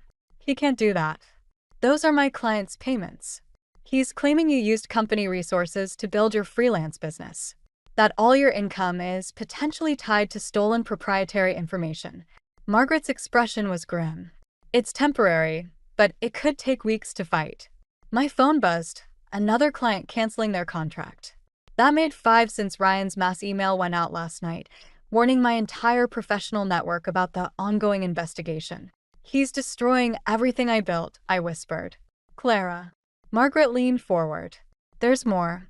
Ryan's filing for emergency custody of Sophie. He's claiming your unstable behavior and financial irregularities make you an unfit parent. The room tilted. I fumbled for my water bottle, but my hands were shaking too badly to open it. When? Hearings tomorrow morning. I've already filed our response, but my phone rang. Mark's name flashed on the screen. Clara, where are you? Ryan's here with a police officer. They're saying something about a court order. The rest of his words faded into static. I was already running to my car, Margaret calling after me about not making things worse. I broke every speed limit getting to Mark's house. 2 police cars sat in his driveway, lights flashing. Ryan stood on the porch, Sophie crying in his arms while an officer held Mark back. Mommy. Sophie reached for me, but Ryan turned away, shielding her. Clara, he said calmly, like we were discussing dinner plans. The officer has the custody order. Don't make this harder than it needs to be. She doesn't want to go with you. Mark shouted. Tell them, Sophie. But Sophie just cried harder, clinging to her father, the only stability in her crumbling world. My fault. All my fault. Mrs. Thompson. One officer stepped forward. We need you to stay back. The court order is clear. 2 minutes, I managed. Please. Just 2 minutes to say goodbye. Ryan hesitated, then nodded. He set Sophie down, and she ran to me. I knelt, pulling her close, breathing in her familiar strawberry shampoo smell. It's just for a little while, baby, I whispered. Like a sleepover at Daddy's. But I want to stay with you and Uncle Mark. Her small fingers clutched my shirt. Why are you crying? Because sometimes grown-ups make mistakes.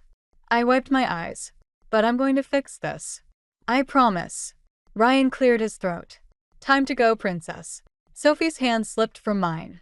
I watched Ryan buckle her into his car, watched them drive away while Mark held me up, because my legs couldn't anymore.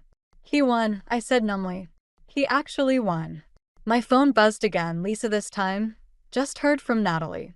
Ryan offered her a promotion and full custody of her daughter in exchange for testifying against you. She's taking the deal.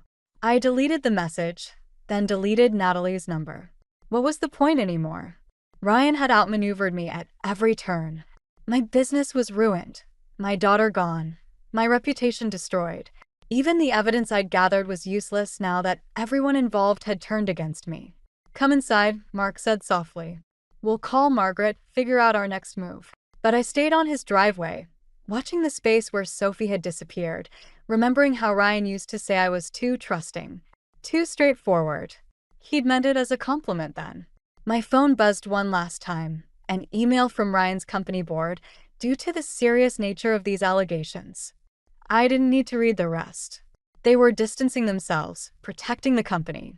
Just like Natalie was protecting herself. Just like Ryan had always protected himself.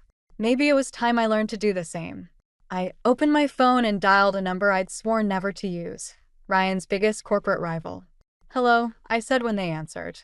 I have some information about Thompson Industries you might be interested in. Sometimes when you've lost everything, you stop playing by the rules entirely. The board meeting was already in chaos when I walked in. Ryan stood at the head of the table, his perfect composure finally cracking as he tried to explain the anonymous tip that had triggered a federal investigation into the company's finances. This is a malicious attack, he was saying, obviously orchestrated by. He stopped when he saw me. The room fell silent. Clara, he said carefully, this is a closed meeting. I placed a USB drive on the table. Actually, I was invited by the SEC investigators. The board chairman, Mr. Peterson, cleared his throat. Mrs. Thompson has provided some concerning documentation. We felt it prudent to hear all sides. Ryan's smile didn't waver, but his knuckles whitened against the table. Whatever she's told you is backed up by forensic accounting, I interrupted. Everything's there. The offshore accounts, the manipulated contracts, even that clever little scheme with the shell companies you set up in Sophie's name. That hit home. His face paled. You wouldn't. That would implicate you too. Actually, I pulled out Margaret Chen's carefully prepared documents. I've already signed an immunity deal. Full cooperation in exchange for clearing my name. The investigators were very interested in how you tried to frame me. A murmur went through the board members. Ryan's carefully constructed narrative was unraveling, and he knew it. What do you want? He asked quietly. Sophie. My voice didn't shake. Full custody. No appeals. No more legal games. Sign the papers right now. He laughed, but it sounded hollow. Or what? You'll destroy everything? Including your daughter's trust fund. No, I said. I'll tell Sophie the truth. About everything. Every lie, every manipulation, every time you chose yourself over her. She's old enough to understand now. You wouldn't dare. Try me. I met his eyes. You taught me well, Ryan. Sometimes you have to be willing to lose everything to win.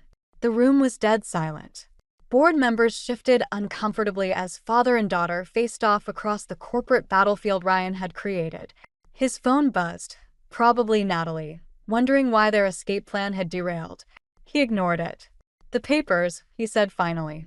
Show me. Margaret stepped into the room, right on cue, with the custody agreement. As Ryan read through it, his hands trembled slightly. If I sign this, the USB drive goes to my lawyer instead of the FBI. You'll have time to arrange things. He looked up sharply. You're giving me a chance to run. I'm giving Sophie a chance to remember her father as something better than a criminal. The pen hovered over the paper. In that moment, I saw the man I'd married, the one who'd once held our newborn daughter with tears in his eyes, promising to always protect her. She'll hate me anyway, he whispered. No, I said softly. She'll miss you. There's a difference. He signed. As security escorted Ryan out, a temporary leave of absence, while the company investigated these concerning allegations, he paused beside me. You could have taken everything, he said. Why didn't you? I thought of Sophie, waiting at Mark's house, still believing in fairy tales and happy endings. Because revenge wasn't worth teaching our daughter that destroying people is how you win. He nodded once, understanding finally crossing his face. Then he was gone. Mr. Peterson approached with a thick envelope. Mrs. Thompson, about your consulting contract. I don't want it, I said. Just clear my name publicly. That's enough. Outside, rain had started falling. My phone showed a message from Mark. Sophie's asking when she can come home. Home. Not to him or me. Just home. I texted back, tell her very soon. And Mark? Thank you for believing in me. As I drove away from the corporate tower where Ryan had built his empire, I realized something. In trying to destroy me, he'd actually forced me to become stronger than I'd ever been. Sometimes winning isn't about what you take from someone else. It's about what you refuse to let them take from you. 6 months later, I found the letter while unpacking the last box in our new apartment. It had slipped behind Sophie's old baby book, cream-colored envelope, my mother's elegant handwriting. For Clara when you need it most. Sophie was at her weekly art therapy session, processing everything in bright colors and bold strokes. The apartment was quiet except for the distant hum of city traffic. I sat on the floor, surrounded by memories, and opened the letter my mother had written before she died. My dearest Clara, it began. By the time you read this, you'll understand that strength isn't about winning battles. It's about choosing which ones are worth fighting. The doorbell interrupted my reading. Through the peephole, I saw Natalie, looking different than I remembered. Softer somehow, without her corporate armor. I'm leaving town, she said when I opened the door. Got a job offer in Seattle. I thought you should know Ryan's there. I know. I tracked the wire transfers to his new account. How's your daughter? Better, now that I'm making better choices. She shifted uncomfortably. Have you heard from him? He sends Sophie postcards. Never with a return address, but she likes getting them. Natalie nodded. He asked about her when I saw him last week. He seemed different. Smaller, maybe. People usually do, once you stop letting them cast shadows over your life. After she left, I returned to my mother's letter, reading through tears about resilience and forgiveness, not for others, but for yourself. About teaching your children that love doesn't mean accepting betrayal, and strength doesn't mean destroying your enemies. My phone buzzed, a text from Lisa. Guess who just got approved for her counseling license? Drinks tonight. Before I could reply, another message came through from Ryan's old number, Sophie's art show next week. Can I come? I stared at the message, remembering the boardroom, his face when he signed the custody papers. He'd disappeared the next day, leaving behind a company in chaos and a daughter with questions I couldn't answer. Ask Sophie, I typed back. It's her show. Later that evening, Mark came over with takeout. Sophie was showing his son Tommy her latest paintings when Mark handed me an envelope. Ryan's lawyer dropped this off, he said quietly. It's not legal papers, I checked. Inside was a check, a massive one, and a note for Sophie's college fund. No strings attached. I'm trying to do better. Are you going to cash it? Mark asked. I watched Sophie laugh at something Tommy said, her eyes bright, her smile real again. Yes, I decided. But not because he sent it. Because she deserves every chance at a better future. The next morning, I found Sophie studying one of her paintings, a family portrait unlike her old ones. In this version, she stood between me and Mark's family, while a smaller figure watched from a distance. Is that Daddy? I asked gently.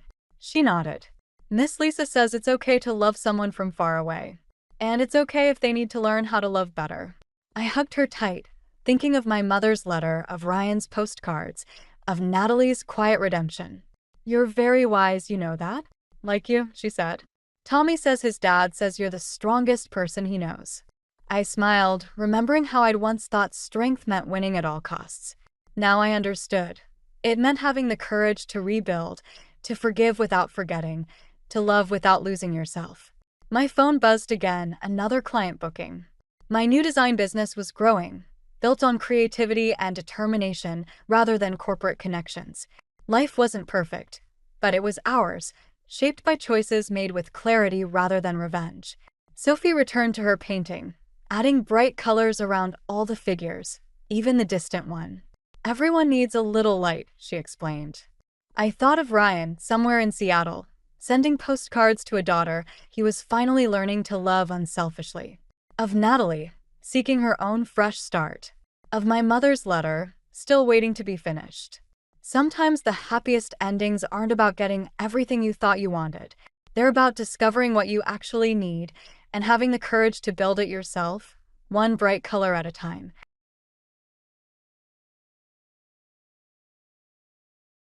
The call came at 3 a.m., jolting me awake with that sickening certainty that only bad news arrives at this hour. My brother Ethan's voice crackled through the speaker, uncharacteristically hesitant. Riley, it's Harold. He's gone. My name is Riley, and this is how my quiet life turned into a battlefield I never wanted to fight in. I sat up in bed, my mind racing to process the information. Harold Lawson, my elderly neighbor, Edith's husband of 52 years. And the closest thing I had to a grandfather since moving to the city was dead.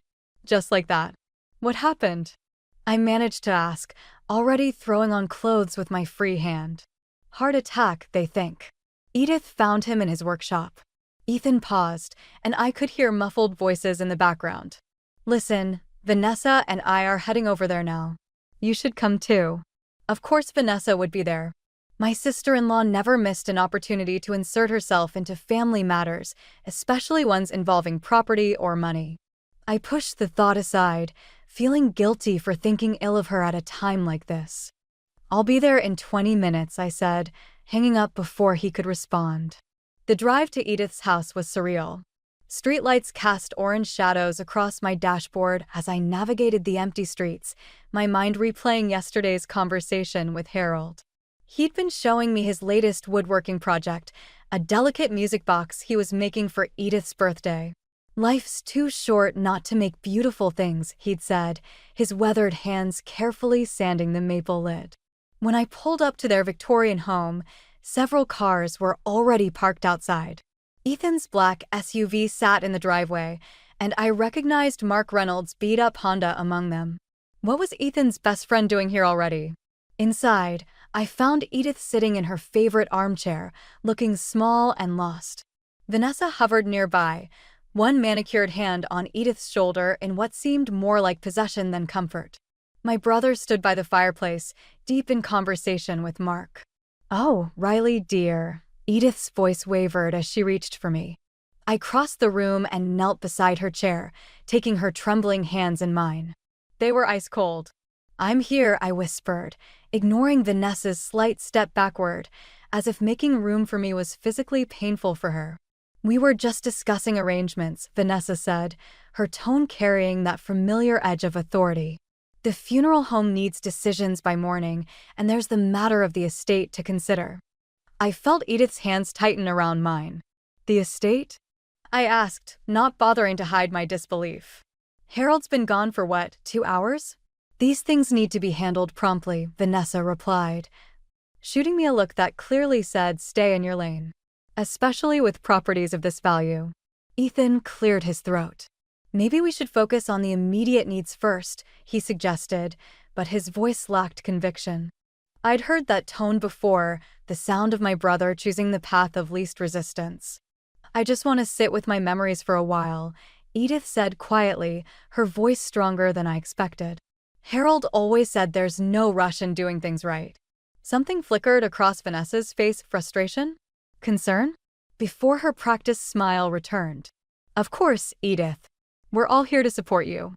Whatever you need." But as I watched my sister-in-law's perfectly manicured fingers drum against her designer handbag, I couldn't shake the feeling that this was just the beginning. Harold's death had created a vacuum, and nature abhors a vacuum. Especially when there's a 3-story Victorian house with original woodwork at stake. Mark caught my eye from across the room and gave me a subtle head shake. He knew something that made him show up at this ungodly hour. And judging by the way he kept glancing between Vanessa and Edith, whatever he knew wasn't good. I squeezed Edith's hands gently, making a silent promise. Whatever game was starting here tonight, I wouldn't let her face it alone. 3 days after Harold's death, we gathered at Ethan and Vanessa's downtown penthouse for what was supposed to be a family dinner. The city lights twinkled through floor-to-ceiling windows, but the view did nothing to warm the Arctic chill in the room. "I just think it's admirable how you manage on a teacher's salary," Vanessa said, delicately cutting into her salmon. "Though I worry about your retirement planning, Riley. Have you considered a career change?" I gripped my fork tighter, catching Mark's sympathetic glance from across the table. He'd been invited as a buffer, but even his usually reliable charm couldn't deflect Vanessa's passive-aggressive missiles tonight. "I love teaching," I replied, keeping my voice level. "And my students love Harold's woodworking lessons." "Loved," I corrected myself, the past tense still feeling wrong on my tongue. Vanessa's perfectly shaped eyebrows arched. "Oh, you were still doing those? How? Quaint." Speaking of Harold, Ethan and I were discussing Edith's situation earlier. "Her situation?" I set down my fork, appetite vanishing. "Well, that house is far too big for her now," Vanessa continued, shooting a look at my brother. "And the maintenance alone. We think it would be best if she considered downsizing. There's a lovely assisted living facility." "She's not going to assisted living," I cut in. "She's completely independent, and that house is her home." Actually, Ethan cleared his throat. Vanessa's been researching some options. They're really more like luxury apartments. With full-time care staff, Vanessa added quickly. "Really, it's the responsible choice. We can't have her rattling around that old house alone." "What if she fell?" Mark leaned forward. "Funny you should mention the house. I was looking at the property records for the Historical Society and—" "More wine," Vanessa interrupted, standing abruptly. She circled the table with the bottle, her designer heels clicking against the hardwood floors like warning shots. I watched her refill glasses with practiced precision, noting how her hand trembled slightly when she reached Mark. He knew something, and she knew he knew. "The funeral's tomorrow," Ethan said, clearly trying to change the subject. "Vanessa's been amazing, handling all the arrangements." Without consulting Edith, I pointed out. She wanted a small service at the house, not some production at St. Michael's. St. Michael's is more appropriate, Vanessa snapped, mask slipping for a moment. The whole community wants to pay their respects. We can't have people traipsing through that old house. The liability alone. The liability? I laughed, but there was no humor in it. Harold's not even in the ground yet, and you're worried about liability? Riley, Ethan warned, but I was done playing nice. No, let's be honest for once. This isn't about Edith's welfare. This is about the prime real estate her Victorian sits on, isn't it?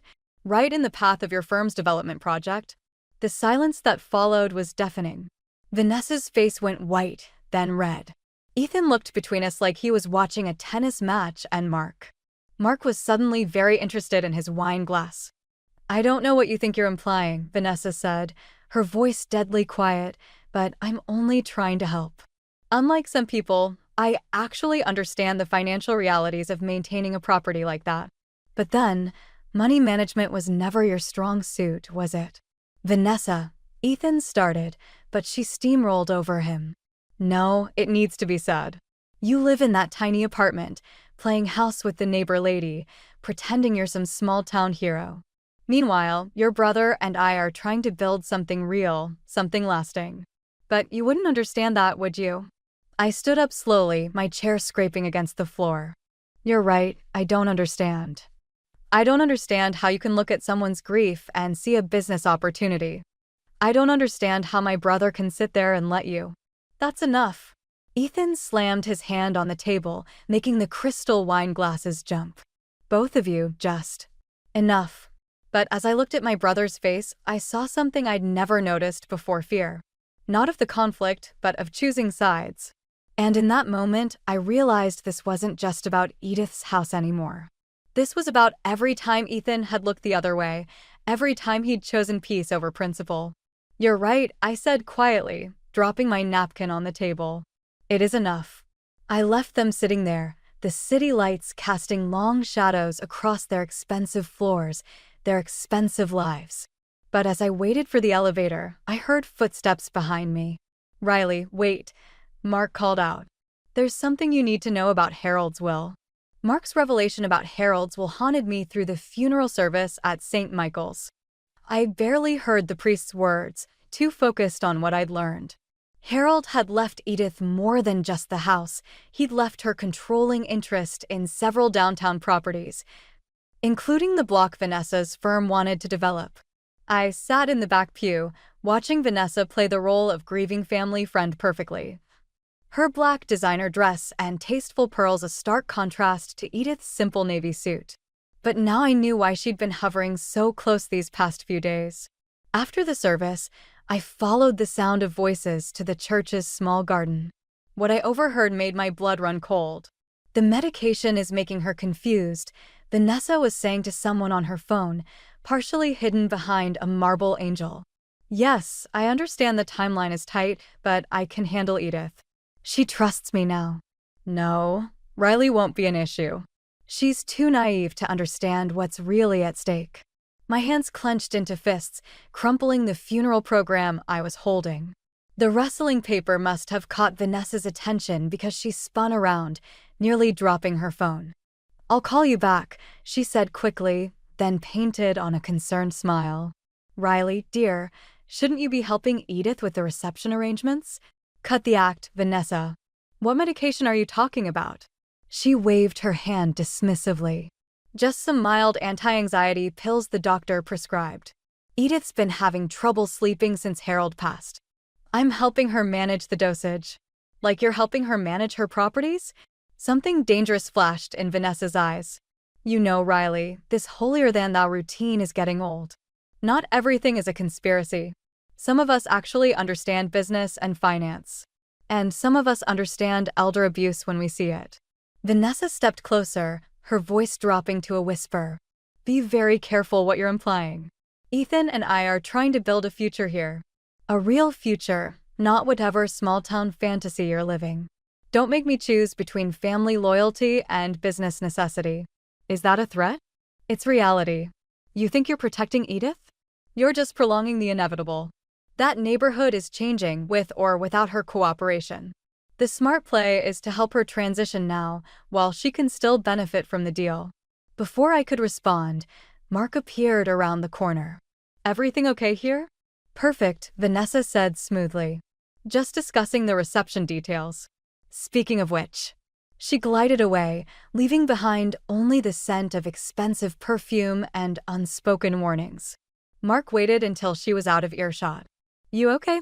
She's medicating Edith, I said through gritted teeth. Probably trying to make her seem incompetent before pushing through the property sale. That tracks with what I found, Mark nodded. The development plans were filed months ago.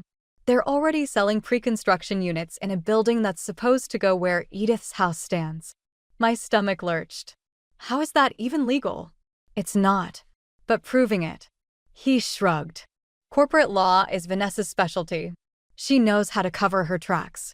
I watched through the garden archway as Vanessa rejoined the funeral guests, placing a solicitous hand on Edith's arm. My surrogate grandmother looked smaller somehow, less certain. Was that the medication's effect? I need proof, I said finally. Real proof, not just suspicions. Mark hesitated. I might know someone who could help. But Riley, are you sure you want to go down this road? This isn't just about Edith's house anymore.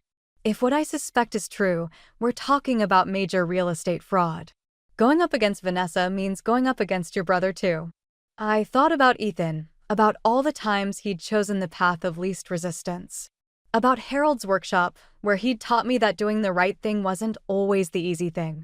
Sometimes, I said, watching Vanessa guide Edith toward her car, family isn't about who you're born to.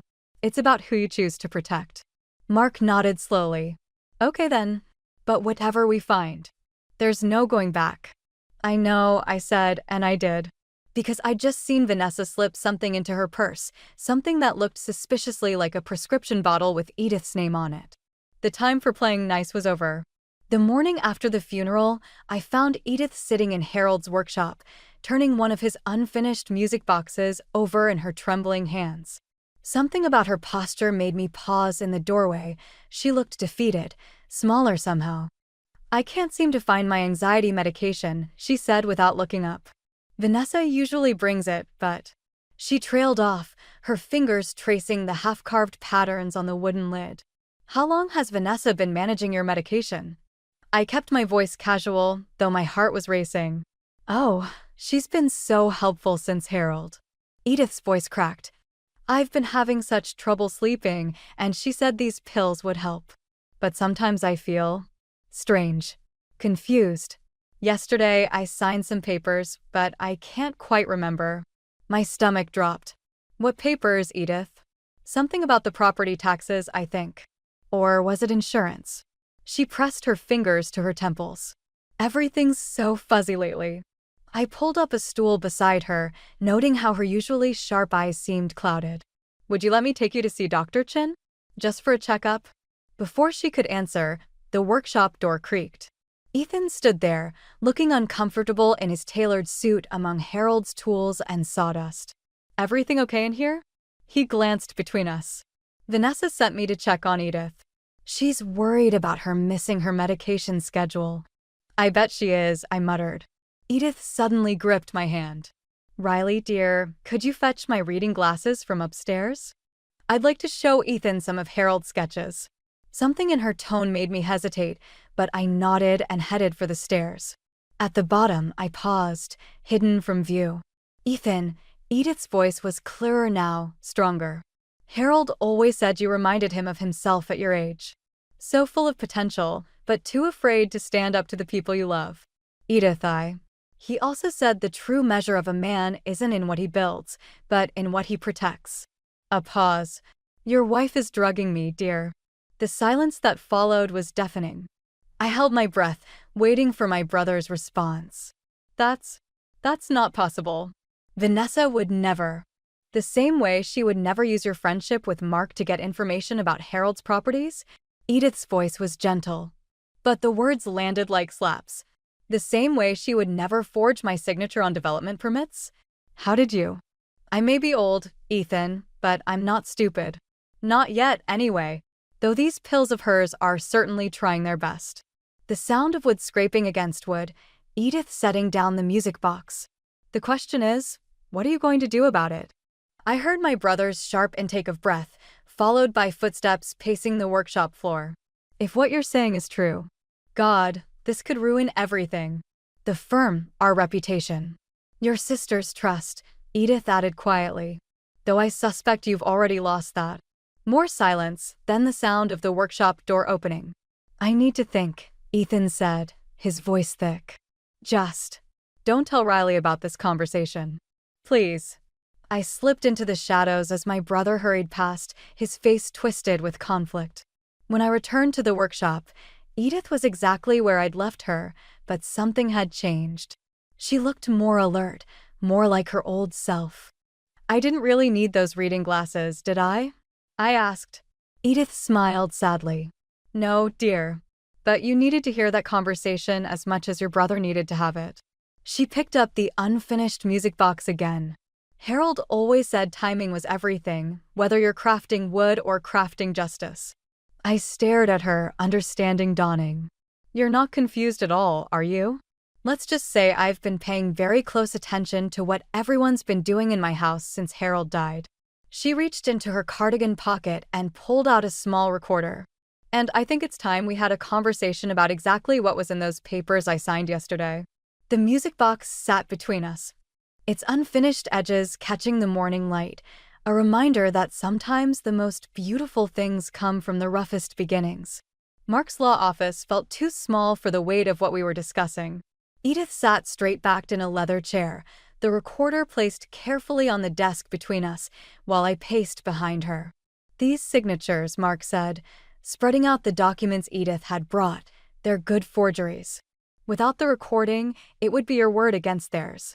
Play it again, I insisted, even though we'd already listened 3 times. Vanessa's voice filled the room. Just sign here, Edith dear. It's all standard paperwork for the property tax reassessment. Then the sound of shuffling papers. And Edith's deliberately slurred voice asking questions that Vanessa smoothly deflected. Power of attorney, Mark explained, tapping the documents. Plus preliminary sales agreements for all the downtown properties, including the house. They're dated before Harold's death. Edith's hands remained steady in her lap. Harold always said Vanessa reminded him of a chess player, always thinking 3 moves ahead. But why forge documents dated before Harold's death? I stopped pacing. Unless they needed to establish a pattern, Mark finished. Show that Harold had already agreed to sell before he died. Makes everything look more legitimate. A knock at the door made us all jump. Mark's assistant stuck her head in. Mr. Monroe is here. He's quite insistent. My brother burst in before anyone could respond. His usually perfect hair was disheveled, his tie loose. Riley, what the hell? Vanessa just got served with a cease and desist order. Good, I said. That means our lawyer did his job. Ethan's eyes landed on the recorder, then the documents. His face went pale. What are you doing? Protecting Edith. Something you should have done weeks ago. You don't understand what's at stake here, he said, running his hands through his hair. The development project, the investors. This isn't just about Vanessa anymore. If this gets out, people could lose everything. People already are losing everything, I shot back. Or don't the elderly count when there's money on the table? That's not fair. No. I grabbed one of the forged documents. Is this fair? Drugging someone to steal their property? Using their grief as a weapon? Riley, Edith's quiet voice cut through my anger. Show him the other envelope. My hands shook as I pulled out Harold's last letter to Edith. I'd found it hidden in the music box that morning, dated just days before his death. I handed it to my brother. Ethan read silently, his face crumpling. He knew, he whispered. Harold knew what we were planning. He knew, Edith confirmed. And he knew what Vanessa was capable of. That's why he changed his will the day before he died. Changed his. Ethan sank into a chair. What did he do? Mark pulled out another document. He left everything to a trust. The only way the properties can be sold is if all 3 trustees agree. He paused. The trustees are Edith, Riley, and you, Ethan. The silence that followed was thick enough to cut. I watched my brother's face as the implication sank in. Harold had given him a choice: protect his family's legacy or protect his wife's schemes. Vanessa doesn't know about the trust yet, I said quietly. But she will when we file these recordings with the police. The police? Ethan's head snapped up. Riley, you can't. This would destroy her career. Our marriage. Then stop us, I challenged. Tell me why we shouldn't. Ethan looked at Edith, still sitting calmly in her chair. I'm sorry, he whispered. I knew something wasn't right, but I didn't want to see it. I thought I could protect everyone by staying quiet. Sometimes, Edith said, reaching for his hand, the kindest thing we can do is force the truth into the light. My phone buzzed, a text from Vanessa. We need to talk. Now. Alone. I showed it to Mark, who shook his head. Don't go. Let the lawyers handle this. But as I looked at my brother's broken expression, at Edith's quiet strength, I knew what I had to do. Sometimes you have to face the dragon in its own den. I'll meet her, I said, already heading for the door. But first, I'm making copies of everything. Behind me, I heard Ethan's sharp intake of breath. Riley, wait. There's something else you need to know about Harold's death. The truth about Harold's death hit me like a physical blow. I sat in my car outside Vanessa's office building, Ethan's words echoing in my head. Vanessa was there that night. She went to confront Harold about the properties, and things got heated. My hands gripped the steering wheel until my knuckles turned white. The police had ruled Harold's heart attack natural causes, but knowing Vanessa had been there had stressed him into it. The security guard waved me through to the executive parking level. Vanessa's Tesla sat alone in her reserved spot, gleaming under fluorescent lights. Everything about her life was perfectly polished, carefully controlled. Until now. I found her in her corner office, silhouetted against the city skyline. She didn't turn around when I entered. You know, she said, swirling amber liquid in a crystal glass, I actually admired you when we first met. So principled. So sure of yourself. She laughed softly. God, how naive you were. Did you go to Harold's workshop to threaten him? She turned then, her perfect makeup unable to hide the darkness under her eyes. I went to reason with him. To explain what we could accomplish together. But he wouldn't listen. So you killed him. I didn't touch him. The crystal glass shattered against her desk. He had a heart attack. I called for help. I tried. She stopped, composing herself. But you're not here about Harold, are you? You're here about the recordings. And the forged documents. The drugging. All of it. Vanessa smiled, but it didn't reach her eyes. You have no idea what it's like, do you? Growing up with nothing, fighting for everything, finally building something real. Then watching it all slip away because some old man decided to play games with his will. Harold was protecting his family. Family? She spat the word. Where was his precious family when he was alive? Where were you when Edith needed help with the house? When the repairs piled up? Ethan and I were there. We earned this. By drugging an elderly woman? By forging documents? By doing what needed to be done? She moved around the desk, each step deliberate. And now you're going to do what needs to be done. What's that supposed to mean? She pulled out her phone, tapped the screen, and turned it toward me. My heart stopped. On the screen was a video of Ethan, clearly drunk, handling documents in Harold's workshop the night of his death. Your brother was there too, Vanessa said softly. He didn't know what would happen, of course. But he helped create those documents you're so righteous about. One call to the police, and he goes down with me. The room seemed to tilt. You'd destroy your own husband? To protect what we've built? In a heartbeat. She set the phone down. But it doesn't have to come to that. The trust needs all 3 trustees to agree to a sale, right? So agree. My voice felt distant, hollow. Or you'll send Ethan to prison. Life is full of impossible choices, Riley. Welcome to the real world. I stared at the broken glass on her desk, thinking of Harold's unfinished music box, of Edith's quiet strength, of my brother's tortured confession. Everything I'd fought for seemed to crumble around me. You have until tomorrow morning, Vanessa said, turning back to her window. Oh, and Riley? Don't bother going to Edith for help. Check your phone. A text from Mark was waiting. Edith's in the hospital. Possible stroke. Get here now. My legs nearly gave out. What did you do? Me? Nothing. Stress affects elderly people in unpredictable ways, especially when they stop taking their medication. Her reflection smiled in the darkened glass. Tick-tock, Riley. What's it going to be? Your principals or your family? I backed toward the door, my mind racing. Everything we'd gathered, the recordings, the documents, Harold's letter, none of it mattered if Ethan went to prison and Edith. I couldn't even finish the thought. One more thing, Vanessa called as I reached the door. Harold's last words? He asked me to tell Ethan he was sorry. Funny, isn't it? In the end, he was apologizing to us. I fled her office, but I couldn't outrun the truth. In trying to protect everyone, I might have destroyed them all. My phone buzzed again. Another text from Mark. There's something in Harold's workshop you need to see. Now, Harold's workshop smelled of sawdust and secrets. Mark stood at the workbench, holding what looked like an old security camera.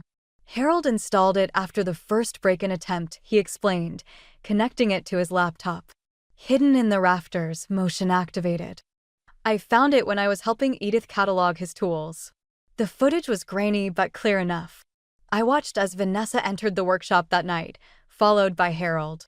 Their argument was muted but intense. Then Ethan stumbled in, clearly drunk, waving papers. But what made my breath catch was what happened next, a fourth person entering the frame. Is that? Edith, Mark confirmed. She saw everything. My phone buzzed. A text from Vanessa. Decision time. Meeting at the house in 20 minutes. Bring the trust paperwork. I looked at Mark. Call the hospital. Get Edith ready to move. The Victorian house loomed dark against the evening sky.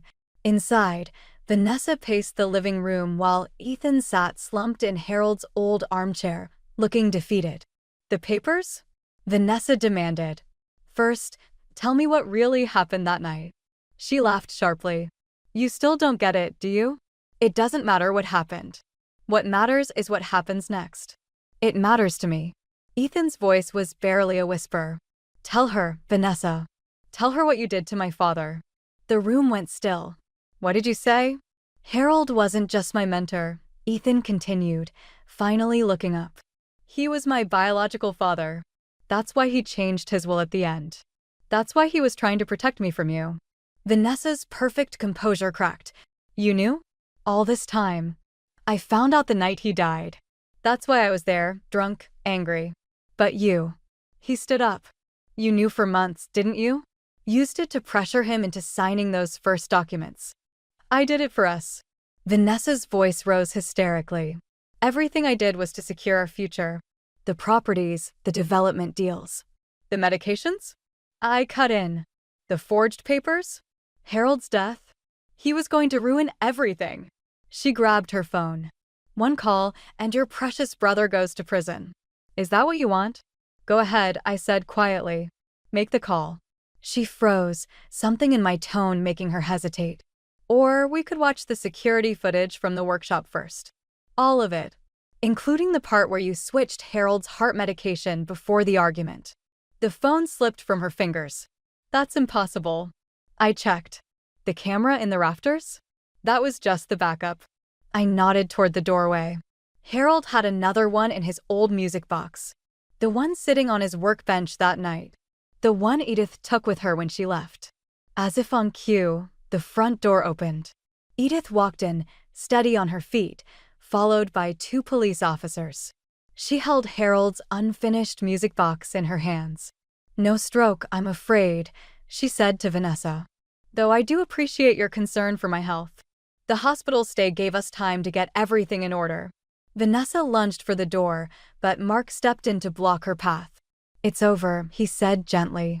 She crumpled to the floor, all her careful control shattering. I just wanted to belong, she sobbed. To prove I was worth something. You all had this perfect family, these deep roots, and I had nothing, Edith finished, approaching her. Just like I did when I first married Harold.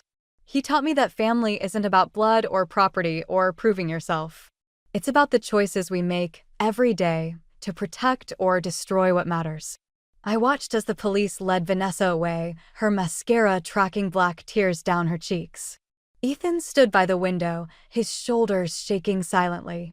"What happens now?" he asked nobody in particular. Edith opened the music box, revealing Harold's last project, 3 identical keys nestled in velvet. "Now," she said, "we honor your father's last wish. Together." She handed us each a key, and in that moment, I understood what Harold had known all along. Sometimes the greatest revenge isn't destruction, but reconstruction. Building something new from the ashes of what was lost. The music box played its unfinished melody as we stood there, 3 generations bound not by blood or property, but by choice. 1 year later, I stood in Harold's workshop, now transformed into a community woodworking classroom. The autumn light filtered through dusty windows, catching the fresh sawdust in the air as my students worked on their projects. Edith moved between the workbenches, her experienced hands guiding young fingers on tools that had once been Harold's. The Victorian house had found new purpose as a community center, its rooms filled with art classes, after-school programs, and senior activities. Miss Monroe, Tommy, one of my 6th graders, held up a half-finished music box. "Is this right?" I smiled, recognizing Harold's design. Perfect. He would have loved seeing this. The door creaked open, and Ethan stepped in, looking more at ease in jeans and a work shirt than I'd ever seen him in his suits. He'd left the development firm months ago, starting his own restoration company focused on preserving historic buildings. "Ready for visitors?" he asked, gesturing outside. I nodded, and he opened the door wider. 2 guards escorted Vanessa in, her prison uniform a stark contrast to her former polished appearance. But her eyes were clearer now, more present. "The garden looks beautiful," she said softly, taking in the view through the workshop windows. "The community plots were a good idea." "It was Edith's suggestion," I replied. "Like everything else here." Vanessa watched the children working, her fingers twitching slightly as if remembering her own first attempts at creation rather than destruction. "I got your letter," she said. "About the rehabilitation program. Teaching business skills to former inmates." "We have space," Edith interrupted, approaching us. "And experience with new beginnings." The moment stretched, heavy with unspoken words. Then Vanessa reached into her pocket and pulled out a familiar object, the key she'd taken the night of her arrest. "I think this belongs here," she said, placing it on the workbench. "I'm sorry it took so long to return it." Edith picked up the key, studying it in the sunlight. Harold always said timing was everything. In woodworking and in life. Speaking of timing, Ethan cleared his throat, Mark's waiting at the courthouse with the paperwork. "If you're all still sure about this." We were. The decision to make Vanessa part of the rehabilitation program hadn't been easy, but as Harold's last letter had reminded us, sometimes the hardest wood makes the strongest bridges. As the guards prepared to leave with Vanessa, she turned back. "Why?" "After everything I did." "Because revenge destroys 2 houses," Edith said simply. "Harold taught us that. But redemption can build whole communities." Later, after the students had gone and the workshop grew quiet, I found a small package on Harold's old workbench. Inside was a letter in Edith's handwriting and a single wooden puzzle piece. "Dear Riley," it read. Harold left one last project unfinished, a puzzle box he meant for all of us. Each piece holds part of his story, his wisdom. I've given others to Ethan, to Mark, and yes, even to Vanessa. Only together can you understand the full picture. He believed that broken things, when mended with care and purpose, become stronger at the fractures. Your piece reads, "The truest revenge is to teach your enemy to build rather than destroy." I held the puzzle piece up to the light, seeing the intricate pattern Harold had carved into it. Somewhere out there, Vanessa held another piece, Ethan another, each of us carrying a fragment of the larger truth. The workshop smelled of fresh sawdust and possibility. Outside, I could hear new voices in the garden, children learning to grow things, seniors sharing stories. A community healing its fractures one small piece at a time. I placed the puzzle piece carefully in the unfinished music box on my desk, the one Harold had started and I was slowly learning to complete. Its melody was still imperfect, but like all works in progress, it carried the promise of something beautiful in its incompletion. Sometimes the best endings aren't endings at all, but doorways to something new. Harold knew that. And now, finally, so did I.